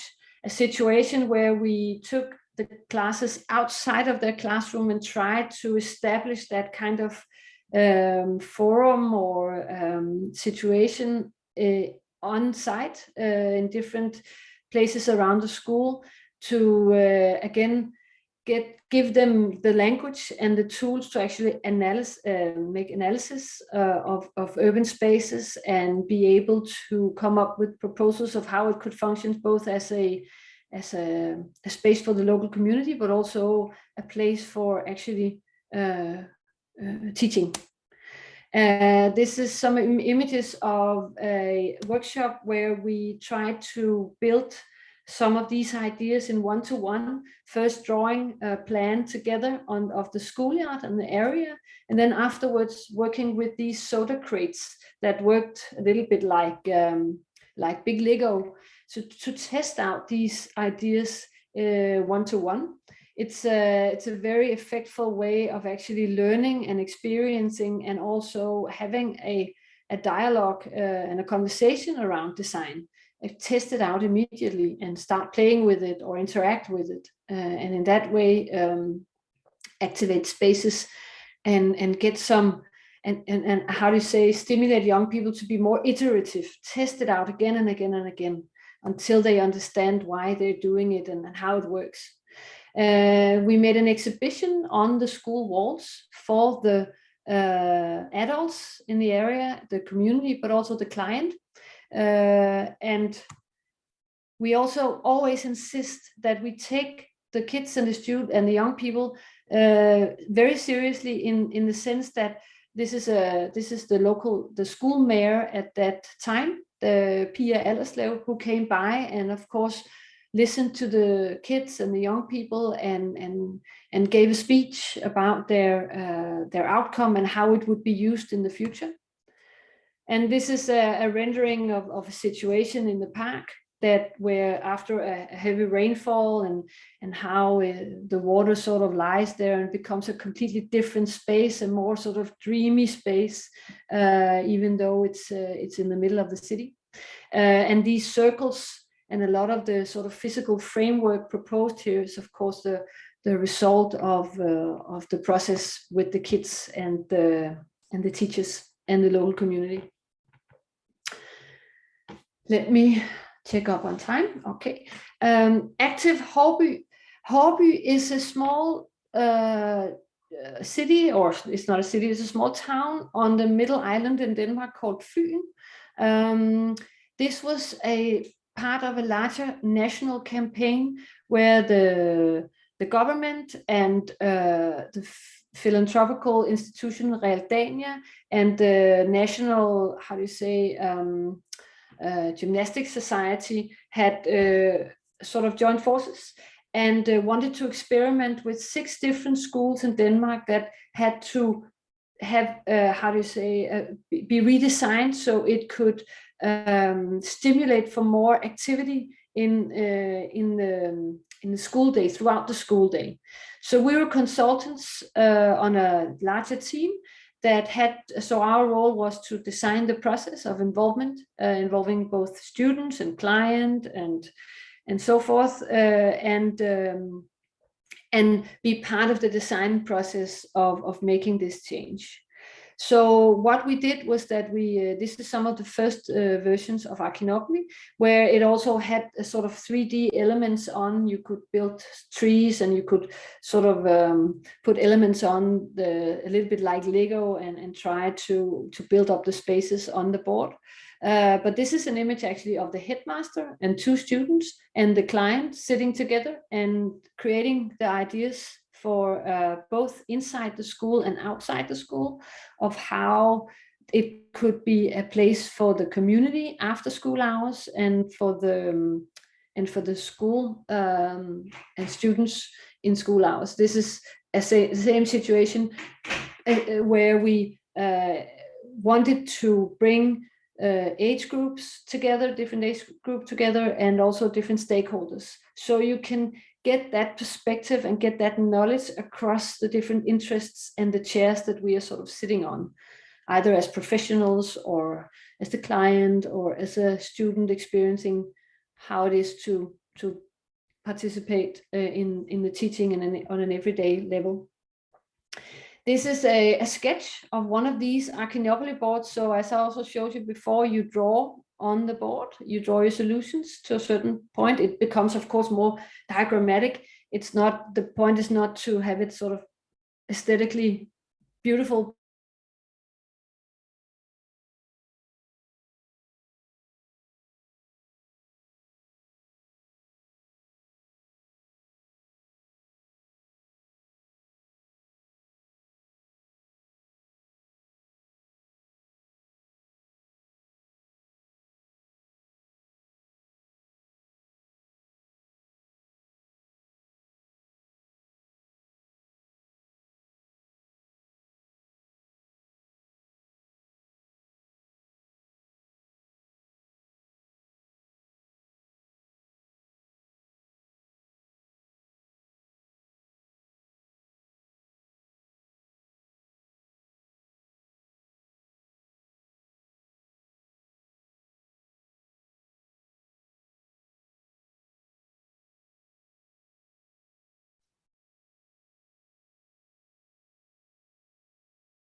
Yeah, I think she has some problem with the connection.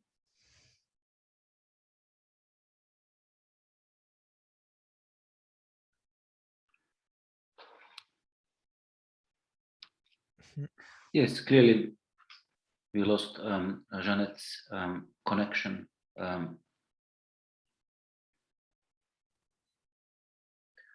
Okay, let me put a quick mail to her. Maybe she's in her phone.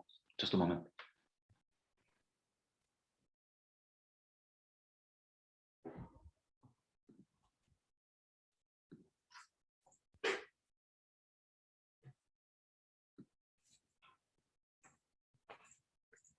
It's not my day. Okay. Yeah, so I was showing this plan drawing that a group of stakeholders had done as an ambition to connect the two buildings.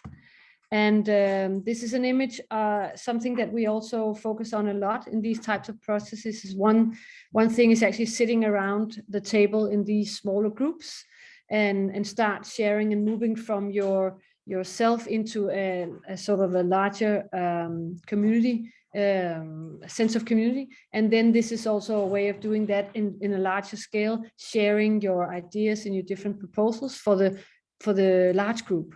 And this is an image of then a community gathering after the workshop where people are invited to vote on the different strategies or design proposals. So we have not designed anything at this stage yet. We are just presenting the community with their own ideas and work, and they're voting. So very democratic. You can see these small stickers here. They are voting for the ideas that they support the most. And the result was the idea of this red carpet tying together the school building and the sports facilities, and also creating this new entrance for the school.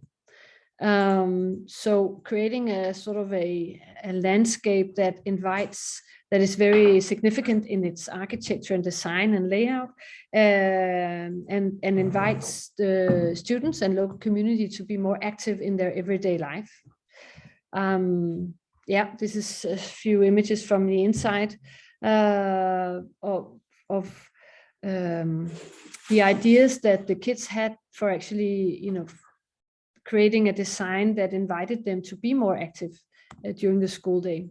I remember working with the group that proposed this, where the kids were sort of dreaming of making a hole in the roof and actually being able to climb up onto the roof and look over the small town of Haarby, and that we took that very literally, and it became part of the final design. Yeah, so the last project I'll share with you is a process, I would say the most extensive process we've made up until today, but it's also because it was partly funded by the ministry, the Ministry of Denmark, where we had to experiment with these different ways of involving the community and especially the young people. We also had to experiment with utilizing spaces and buildings that had sort of were run down and not used anymore.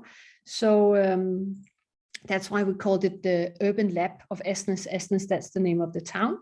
And the Urban Lab, that was the idea of actually making a physical platform so the community knew where the changes were sort of, designed or were made. We had a lot of different activities there, exhibitions and workshops, and even the schools used it throughout the year to sort of experiment with having a new type of classroom.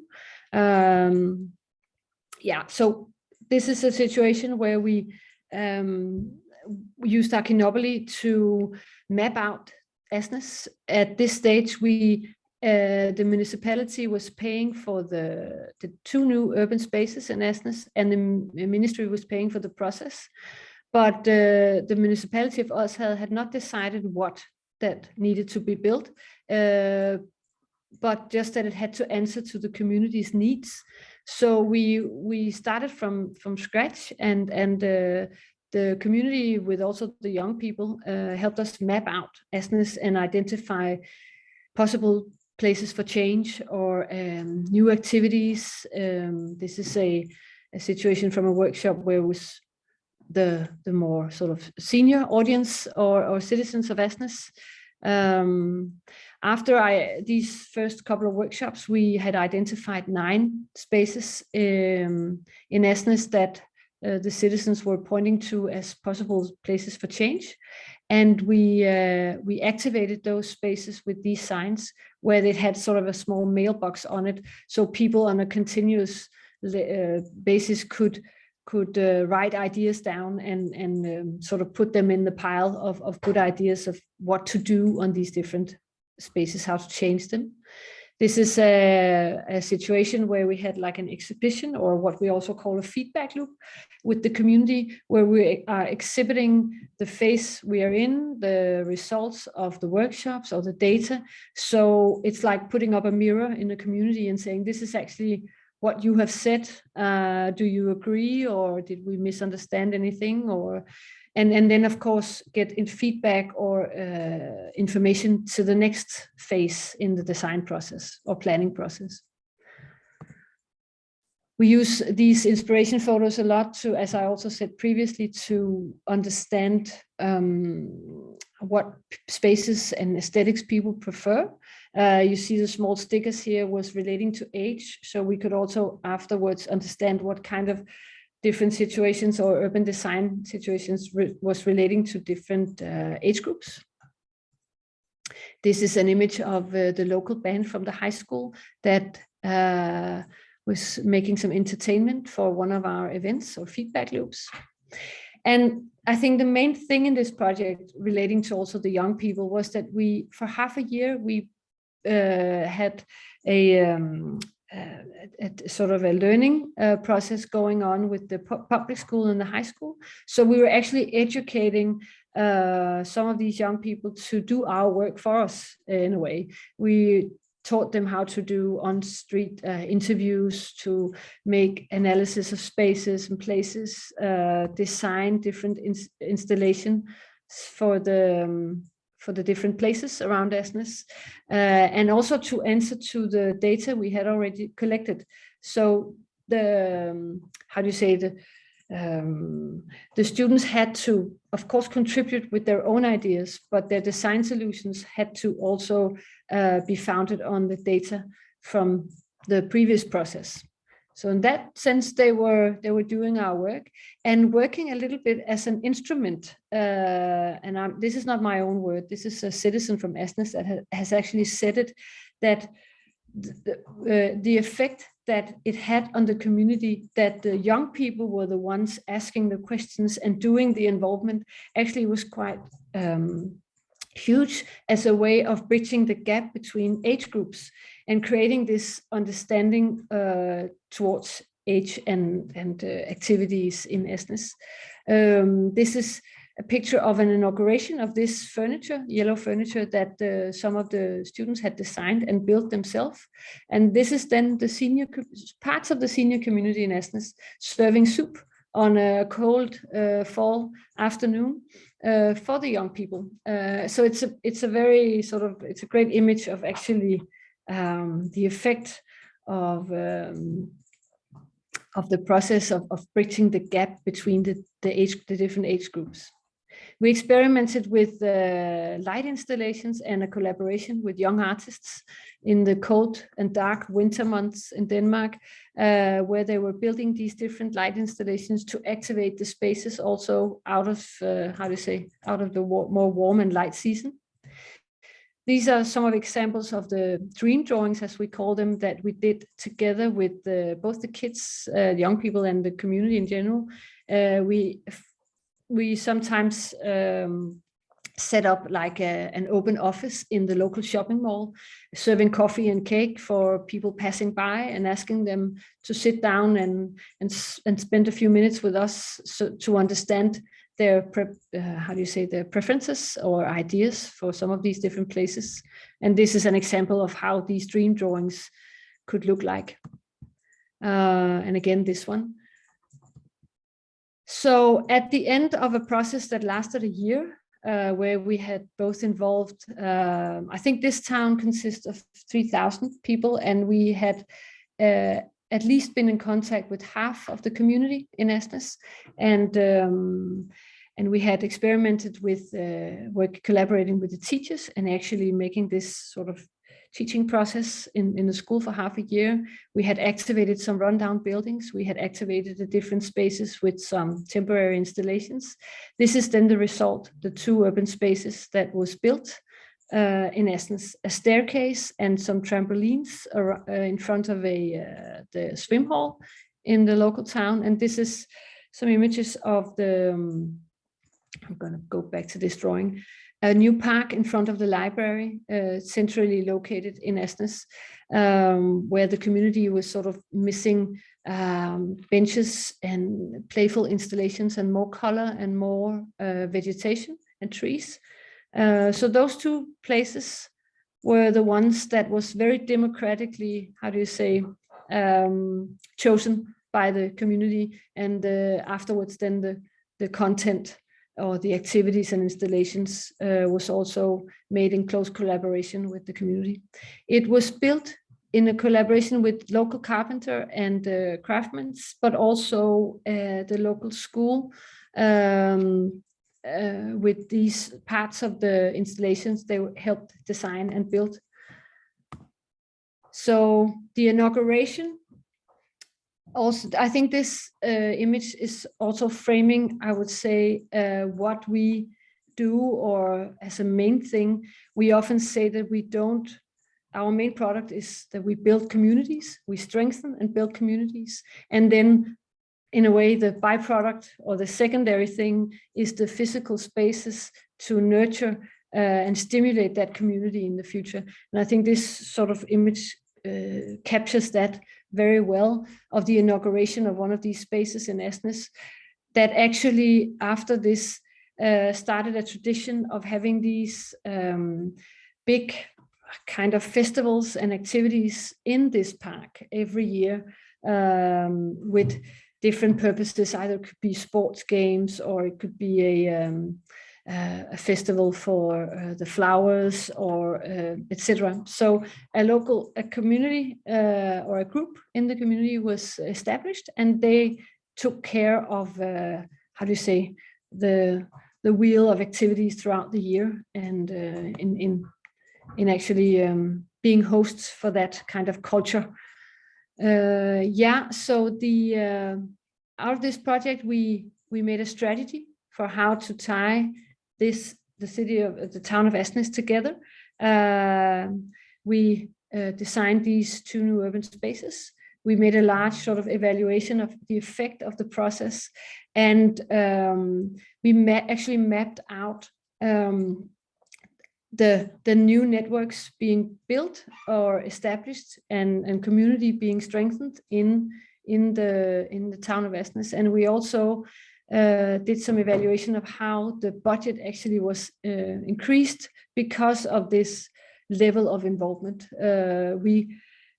The final building budget was increased with 23%, I think, because people were putting in hours on their own and was contributing with actually money also for the projects. And then a product of this was also a manual that we made then for the ministry of how to learn from this process and how to make citizen involvement on this level in the future, and the different tools and methods that we experimented on.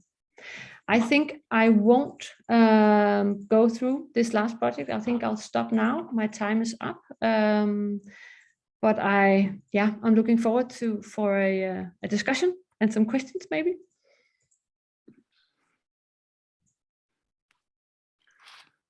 Absolutely. Thank you very much, Jeanette. It was very interesting set of examples. I liked very much your last point, and also in relation to what Dalia Milian was telling earlier this evening, that the physical space is almost like secondary product, and the activation of a local community. In the case of Asnæs, even several thousands were directly involved, and then the small town life in a way changed. I think that's a very interesting final statement. But yes, exactly. Let's open for questions and discussion. Is there something from our audience to Jeanette? Yeah, maybe I open because our topic today is how to make it better for both people and planet. So I will invite you to discuss a bit more your view on sustainability. Clearly, we have been discussing a lot about social and cultural dimensions. You mentioned in your set of tools this new kit on the block that is more directly addressing sustainability, the different dimensions. But would be good to hear what is your take in your practice and with all the experiences. I mean, how would you address the broad word and a long debate on sustainability? Yeah, I think sometimes it varies depending on the projects, whether it has this very sort of sustainable headline, or whether the outcome is a park, climate adaptation, or so sometimes that depends on it. But I would say that our take on it also that because we work closely together with young people, that agenda of sustainability and climate adaptation and all of that is actually put on the table on its own, just because we are having that discussion and that entrance point with the younger community. So they bring it to the table, no matter whether the project actually has that overall theme or, sorry, I have some noise in the background. Could you take it to a meeting room, maybe? Yeah. So I would say it's implicit in a way, and it becomes explicit because we work with the younger community. But I often experience that the citizens themselves bring forward those ideas. Often it's not part of sometimes it's not part of the, how do you say, the job at hand or the scope afterwards, but the citizens push it, the agenda themselves, the green agenda, the climate adaptation agenda, and all that, the planet first agenda onto the table, and wants and wishes for solutions that green up their spaces, that can handle rainwater, that can stimulate biodiversity and stuff like that. So I would say in that sense, it's part of all our processes and all our projects.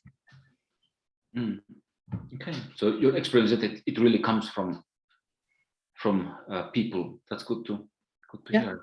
Yeah, thanks. I see Robert raising hand, please. Yeah, excellent presentation. Thank you for that. I'm just interested in the gamification element that you mentioned with your kind of, your box with the different colored things to look at challenges, and which I thought was really interesting.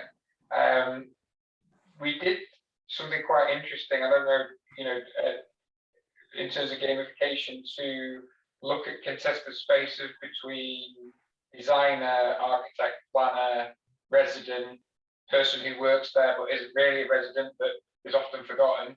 And I'm just wondering, within what your experiences of the gamification bit, what they were, and then your explorations into doing this digitally. You mentioned some of the connections that you've got with coders and things like that, of where you maybe see that ability to gamify to maybe speed up things or objections in the planning process, that things can be done to demonstrate and communicate decision making by professionals, which would benefit from, say, a sustainability point of view, that maybe isn't communicated in other ways. I'm interested in that gamification side, and then just added on to that is how you communicate those professional language to non-professional stakeholders.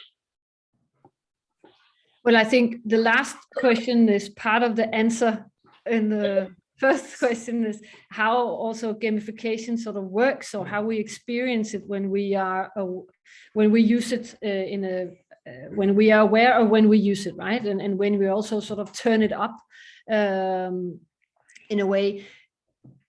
Then our experience is that we actually, how do you say, the conversation becomes a different one. It's like it enables us to meet across disciplines and across age. It sort of helps create a space that motivates and stimulates this conversation. And it actually, we have both experiences, and actually, as I showed you, where we combine both professionals and kids, and really have a diverse group that has to listen to each other and collaborate. But we also have experiences in where professional planners and architects have used it as a tool, and where they actually sort of get up after a 2-hour session saying, okay, but that was the most constructive and creative how do you say, meeting I've had in a long time, that actually makes us break down silos, both sort of organizational silos, but also the boundaries that between the different disciplines and stakeholders and language as such. So it helps us meet in a way. That's how we see it works. Then we've also had examples of when we really turn it up, that gamification element with working with points. We have situations where we start out with a workshop with maybe 50 young people saying, so there's a prize at stake. This is what you can actually win. We have a big sort of scoreboard visually hanging there. And when they move and get points, they go up into the common scoreboard, and they move there, so they can really see who is ahead and who is behind. And we've actually also experienced the opposite of, how to say, a not positive side of that. And that's where they start chasing points more than actually giving us qualitative answers, or, working in depth with their solutions or proposals. So with that experience as the sort of far end over here, and the other one where we have a hard time stimulating that conversation, we learn how to turn up the volume of the gamification and down when we need it, right? And where it becomes something that helps us and helps the participants, and not become an obstacle or a disturbing element.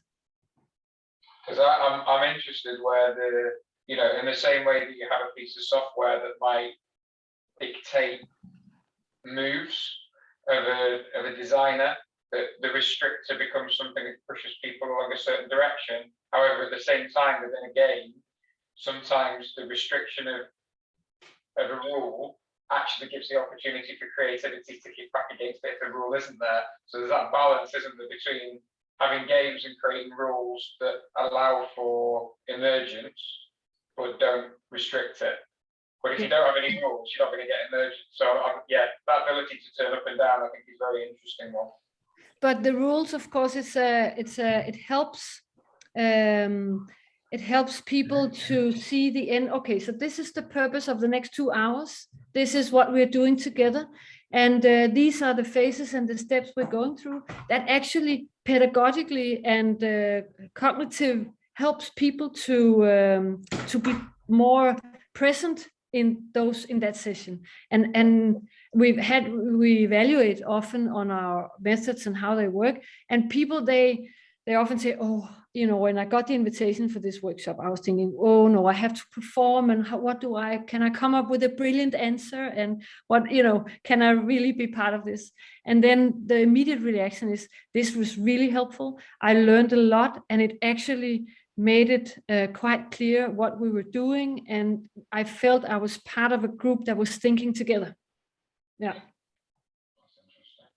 And that's a mix between the rules and the aesthetics also, and how the layout and the graphics sort of helps open up that language.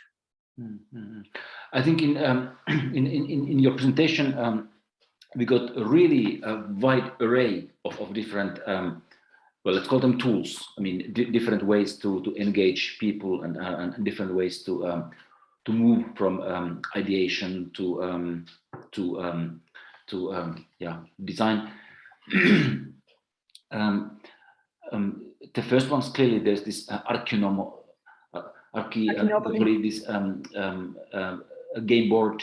Well, I have many questions about that. Let's leave that for a other session. But clearly there's gamification. Then you had this Archicity, which well, it combines contemporary digital visual tool, and also with some, let's say, social media type networking potential, at least. And then also you had one-to-one design, some kind of one-to-one sketching with different tools. And also that was interesting. You mentioned that your expert team, and that also links back to our earlier discussion today. What experts can do, and what is the role of professional architects, designers, managers. You mentioned that you go to a shopping mall and you chat with people. What would you like to see in your town or village? And then you, as an expert, make a sketch. You make a visualization of that in quick way. And many more, of course. I mean, direct discussions, events, bringing school kids to the site. So we had very rich set of tools. My actually current question is especially linked to this one-to-one. What is your experience after all these projects? What is the role of one-to-one? I mean, to build something in the real scale.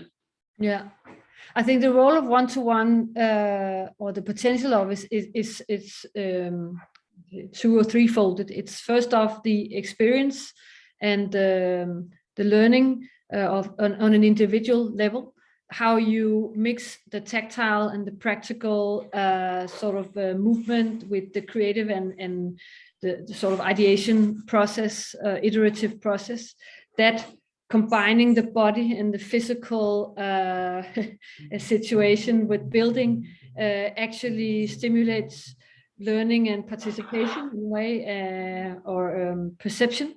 And then there is the collective level within the group doing it together, that, how do you say, facilitates a different environment or atmosphere for this type of dialogue or creative iteration on ideas. And then on the third level, it's the placemaking level, where we start interacting with the place, where if we leave the iterations behind as temporary installations or art installations, it also starts affecting the community and the people passing by, and the conversation around change and the change we need or want in our area, then how do you say, widens, and it becomes a community thing more than an individual and a small group thing. So I think it's on many levels that this one-to-one sketching is actually building is working. I just realized you were asking about the sketching, like in the mall or the building of I'm sorry. Well, I picked you mentioned in one of the cases that your team goes to the shopping mall, local shopping mall, and then chats with people in this. Yeah, and that was actually what you were asking about. Sorry. I would say, first off, we never start asking people when we meet them like this whether they what they want. What do you want in your local area? That's the completely different, or how do you say, wrong starting point. Because people would often say, well, I don't know, a football court. And we would say, but you have a football court already. And, so people, they would sort of just relate to what they have already and what they know. So our entrance point for the conversation or the dialogue is something completely different. And it's, tell me about your everyday life. Where do you live? Where do you do sports, or where do you meet people, or how do you commute? Do you use your bike? Or tell me about your life and your everyday use of your community and your area. And then we can hear, people will start saying, well, I drive this far to either shop or to do climbing with my friends or visit a playground. And that's then we can sort of start that conversation of, well, would you then, are you missing that in your local community or in your sort of near presence of your house? And so the entrance point is always, tell me about your life. And then they actually start realizing quite quickly that what they are missing. Sometimes we also start this conversation with, or mostly with, people that are quite content and happy. And then when the conversation is done, they're like, I actually didn't realize it before now, but we do need this, whatever it is, because it would help for us moms to meet more often, or it would be safer for the kids to move around. So it's how you start that conversation, and then the drawing just becomes a materialization of that conversation anyway. Yeah. So that was 2 questions. I answered the one you asked. Yes. Yeah. Okay. Thank you very much. I'm looking at the chat. Do we have some further questions? Not at the moment.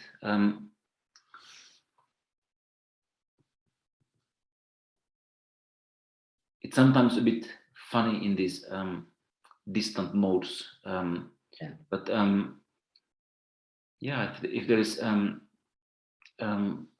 comments either to Dalia Millians or Jeanette Frisk's presentations, we still have a moment to continue debate. Clearly, I think we got very, very rich valorization, a bit structural and also critical dimensions in Dalia Millian's lecture. And then a rich set of interesting tools and tested approaches in Jeanette Frisk's presentation. Keeping people with, it's a big issue, and somehow it's easy to agree with the quote you started with Jane Jacobs, that to make the city work, in some sense, everybody needs to be part of producing the city.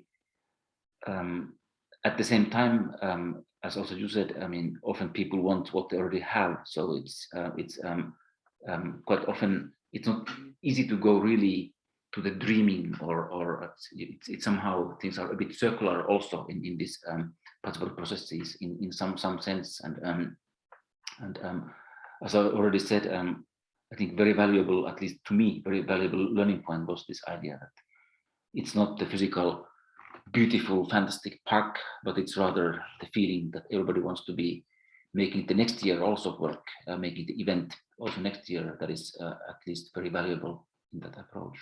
Mm. Yes. Dalia, do you want to join the debate?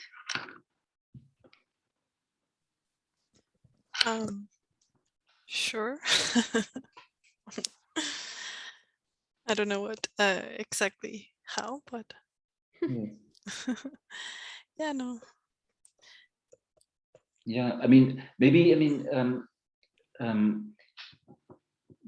thinking on purpose we had a bit international dynamic in today. So examples from Latin America, from quite different historical and social and urban context. Of course, also very, very diverse. Puerto Rico, Mexico City. I mean, there are widely varying contexts. And then Denmark. Well, after all, rather well organized welfare society, and in some senses closer to us here in Finland in understanding what kind of things are easy, what kind of things are difficult. What is the role of, for example, the city administration? What is the role of state? What is the role of civic society? But I think we could close this putting people and planet first discussion with a brief, let's say, comparative final statement from both of you. That, I mean, how do you see what is specific exactly in that question of making both ecologically and socially responsible, sustainable solutions in this situation of, let's call it, global South and global North? Mm.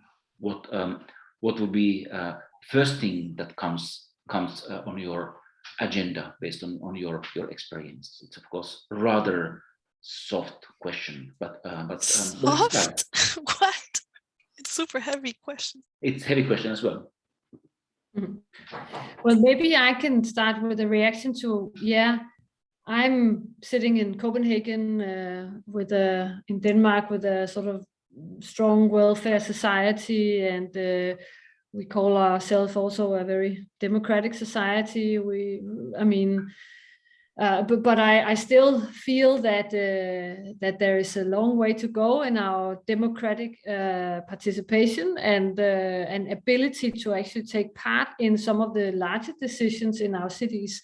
We have several situations in Copenhagen that I'm very critical about. The big planning of a new big island called Lynetteholmen, sitting in the sort of in the beginning of our harbor front, where no one has been part of that public. There's been no public debate or discussion or participation or involvement at all about this place, and and we see that several places around both Copenhagen and other parts in Denmark. And so I still think there's a long way to go in securing people's access to actually affect their physical surrounding and be part of planning our cities. And I think the reason we need to take part, not just because we call ourselves a democratic society and we have a strong democracy and all that, but actually because I think that is the way to make big change, that we get an experience that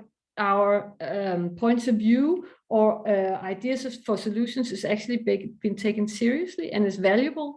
And through that process, we also get a practical learning, or be part of a practical learning process where we experience that we need to take care of our physicals, of our cities, and plan them in a more sustainable way and climate adaptive way. So it's a learning process that I think is so crucial for our future change into a more green and sustainable future. So participation and involvement in planning and designing our cities is not just because then we can, you know, create ownership and that's great, but it's actually also, I think, a means, a way of getting to a more sustainable society, because yeah, that was sort of my take on that. Yeah, well, thanks for raising that very, very topical, larger scale point. Absolutely. Can only agree. I agree. No, and I agree definitely with this democratic process, and that we also have to be, well, anyways, and I thought it's interesting that you bring up that you have know that you are from a democratic society, if you want, and I have had the experience also here in Finland, and comparing with Finland and Latin America, let's say in more general, but also in Mexico in particular, but let's say general Mexico, Latin America, is that through teaching this course of urban activism I have been speaking about is how, and we have really engaged with the activists, is this clash with government, and you start to realize, oh, it's really not so democratic, and there's and that's where you start to see everything differently. You start to see the practice, yes, of architecture differently. You start to see the practice of urban planning differently, much more critical. For example, here you mentioned there's parks, or so I don't remember the case that you mentioned now, but here in the city where I live, you know, they want to create parks, and they bring this idea, oh yes, parks and green and so forth. They don't tell you that they're doing that in actually what is already kind of a natural environment where a lot of birds come, and there's all these people mobilizing, and then they get very critiqued. You get people with, you know, architects become so cynical, like, oh, but we're gonna return you the greenery in our roof and whatnot. And that's where you start to be like, really, what the hell? And then you see how the city is also working with those mechanisms, with those narratives that I think are deceiving. And then you start to see, well, where is the democracy really here? And you start to see how, yeah, this big clash and this big hand of the urban planning on this decision-making process here, like in making space, if you will. But yeah, just to say that I agree that there is definitely democracy is the thing that you need also to think about when thinking about sustainability.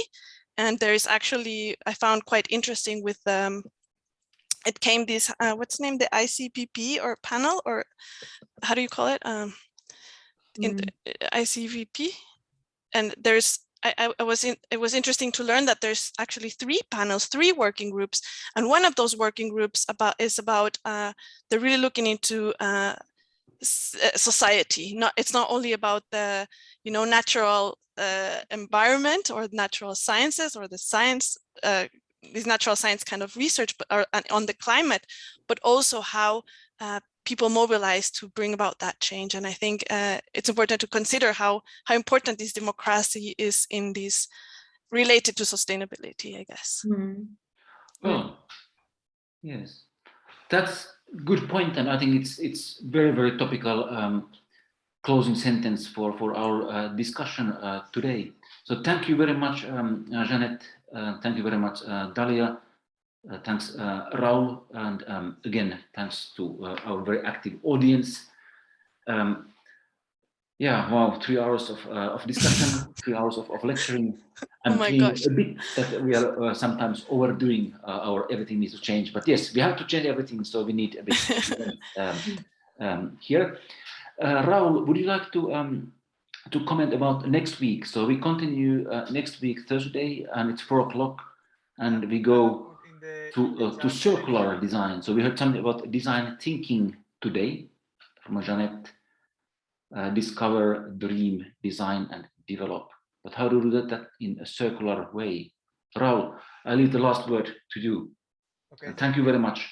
I have put in the chat the link of our website, where you can find all the recording, and also the link to register yourself for the next week, in which we we will come together to discuss now the why and how we should we doing circular design. No, today we have been talking about people, how we can include people, but then next week also about material, about environment, about building, about it's more a technical thing. So I only encourage you to join us next week and keep moving forward with this discussion. So thank you for today and see you next week.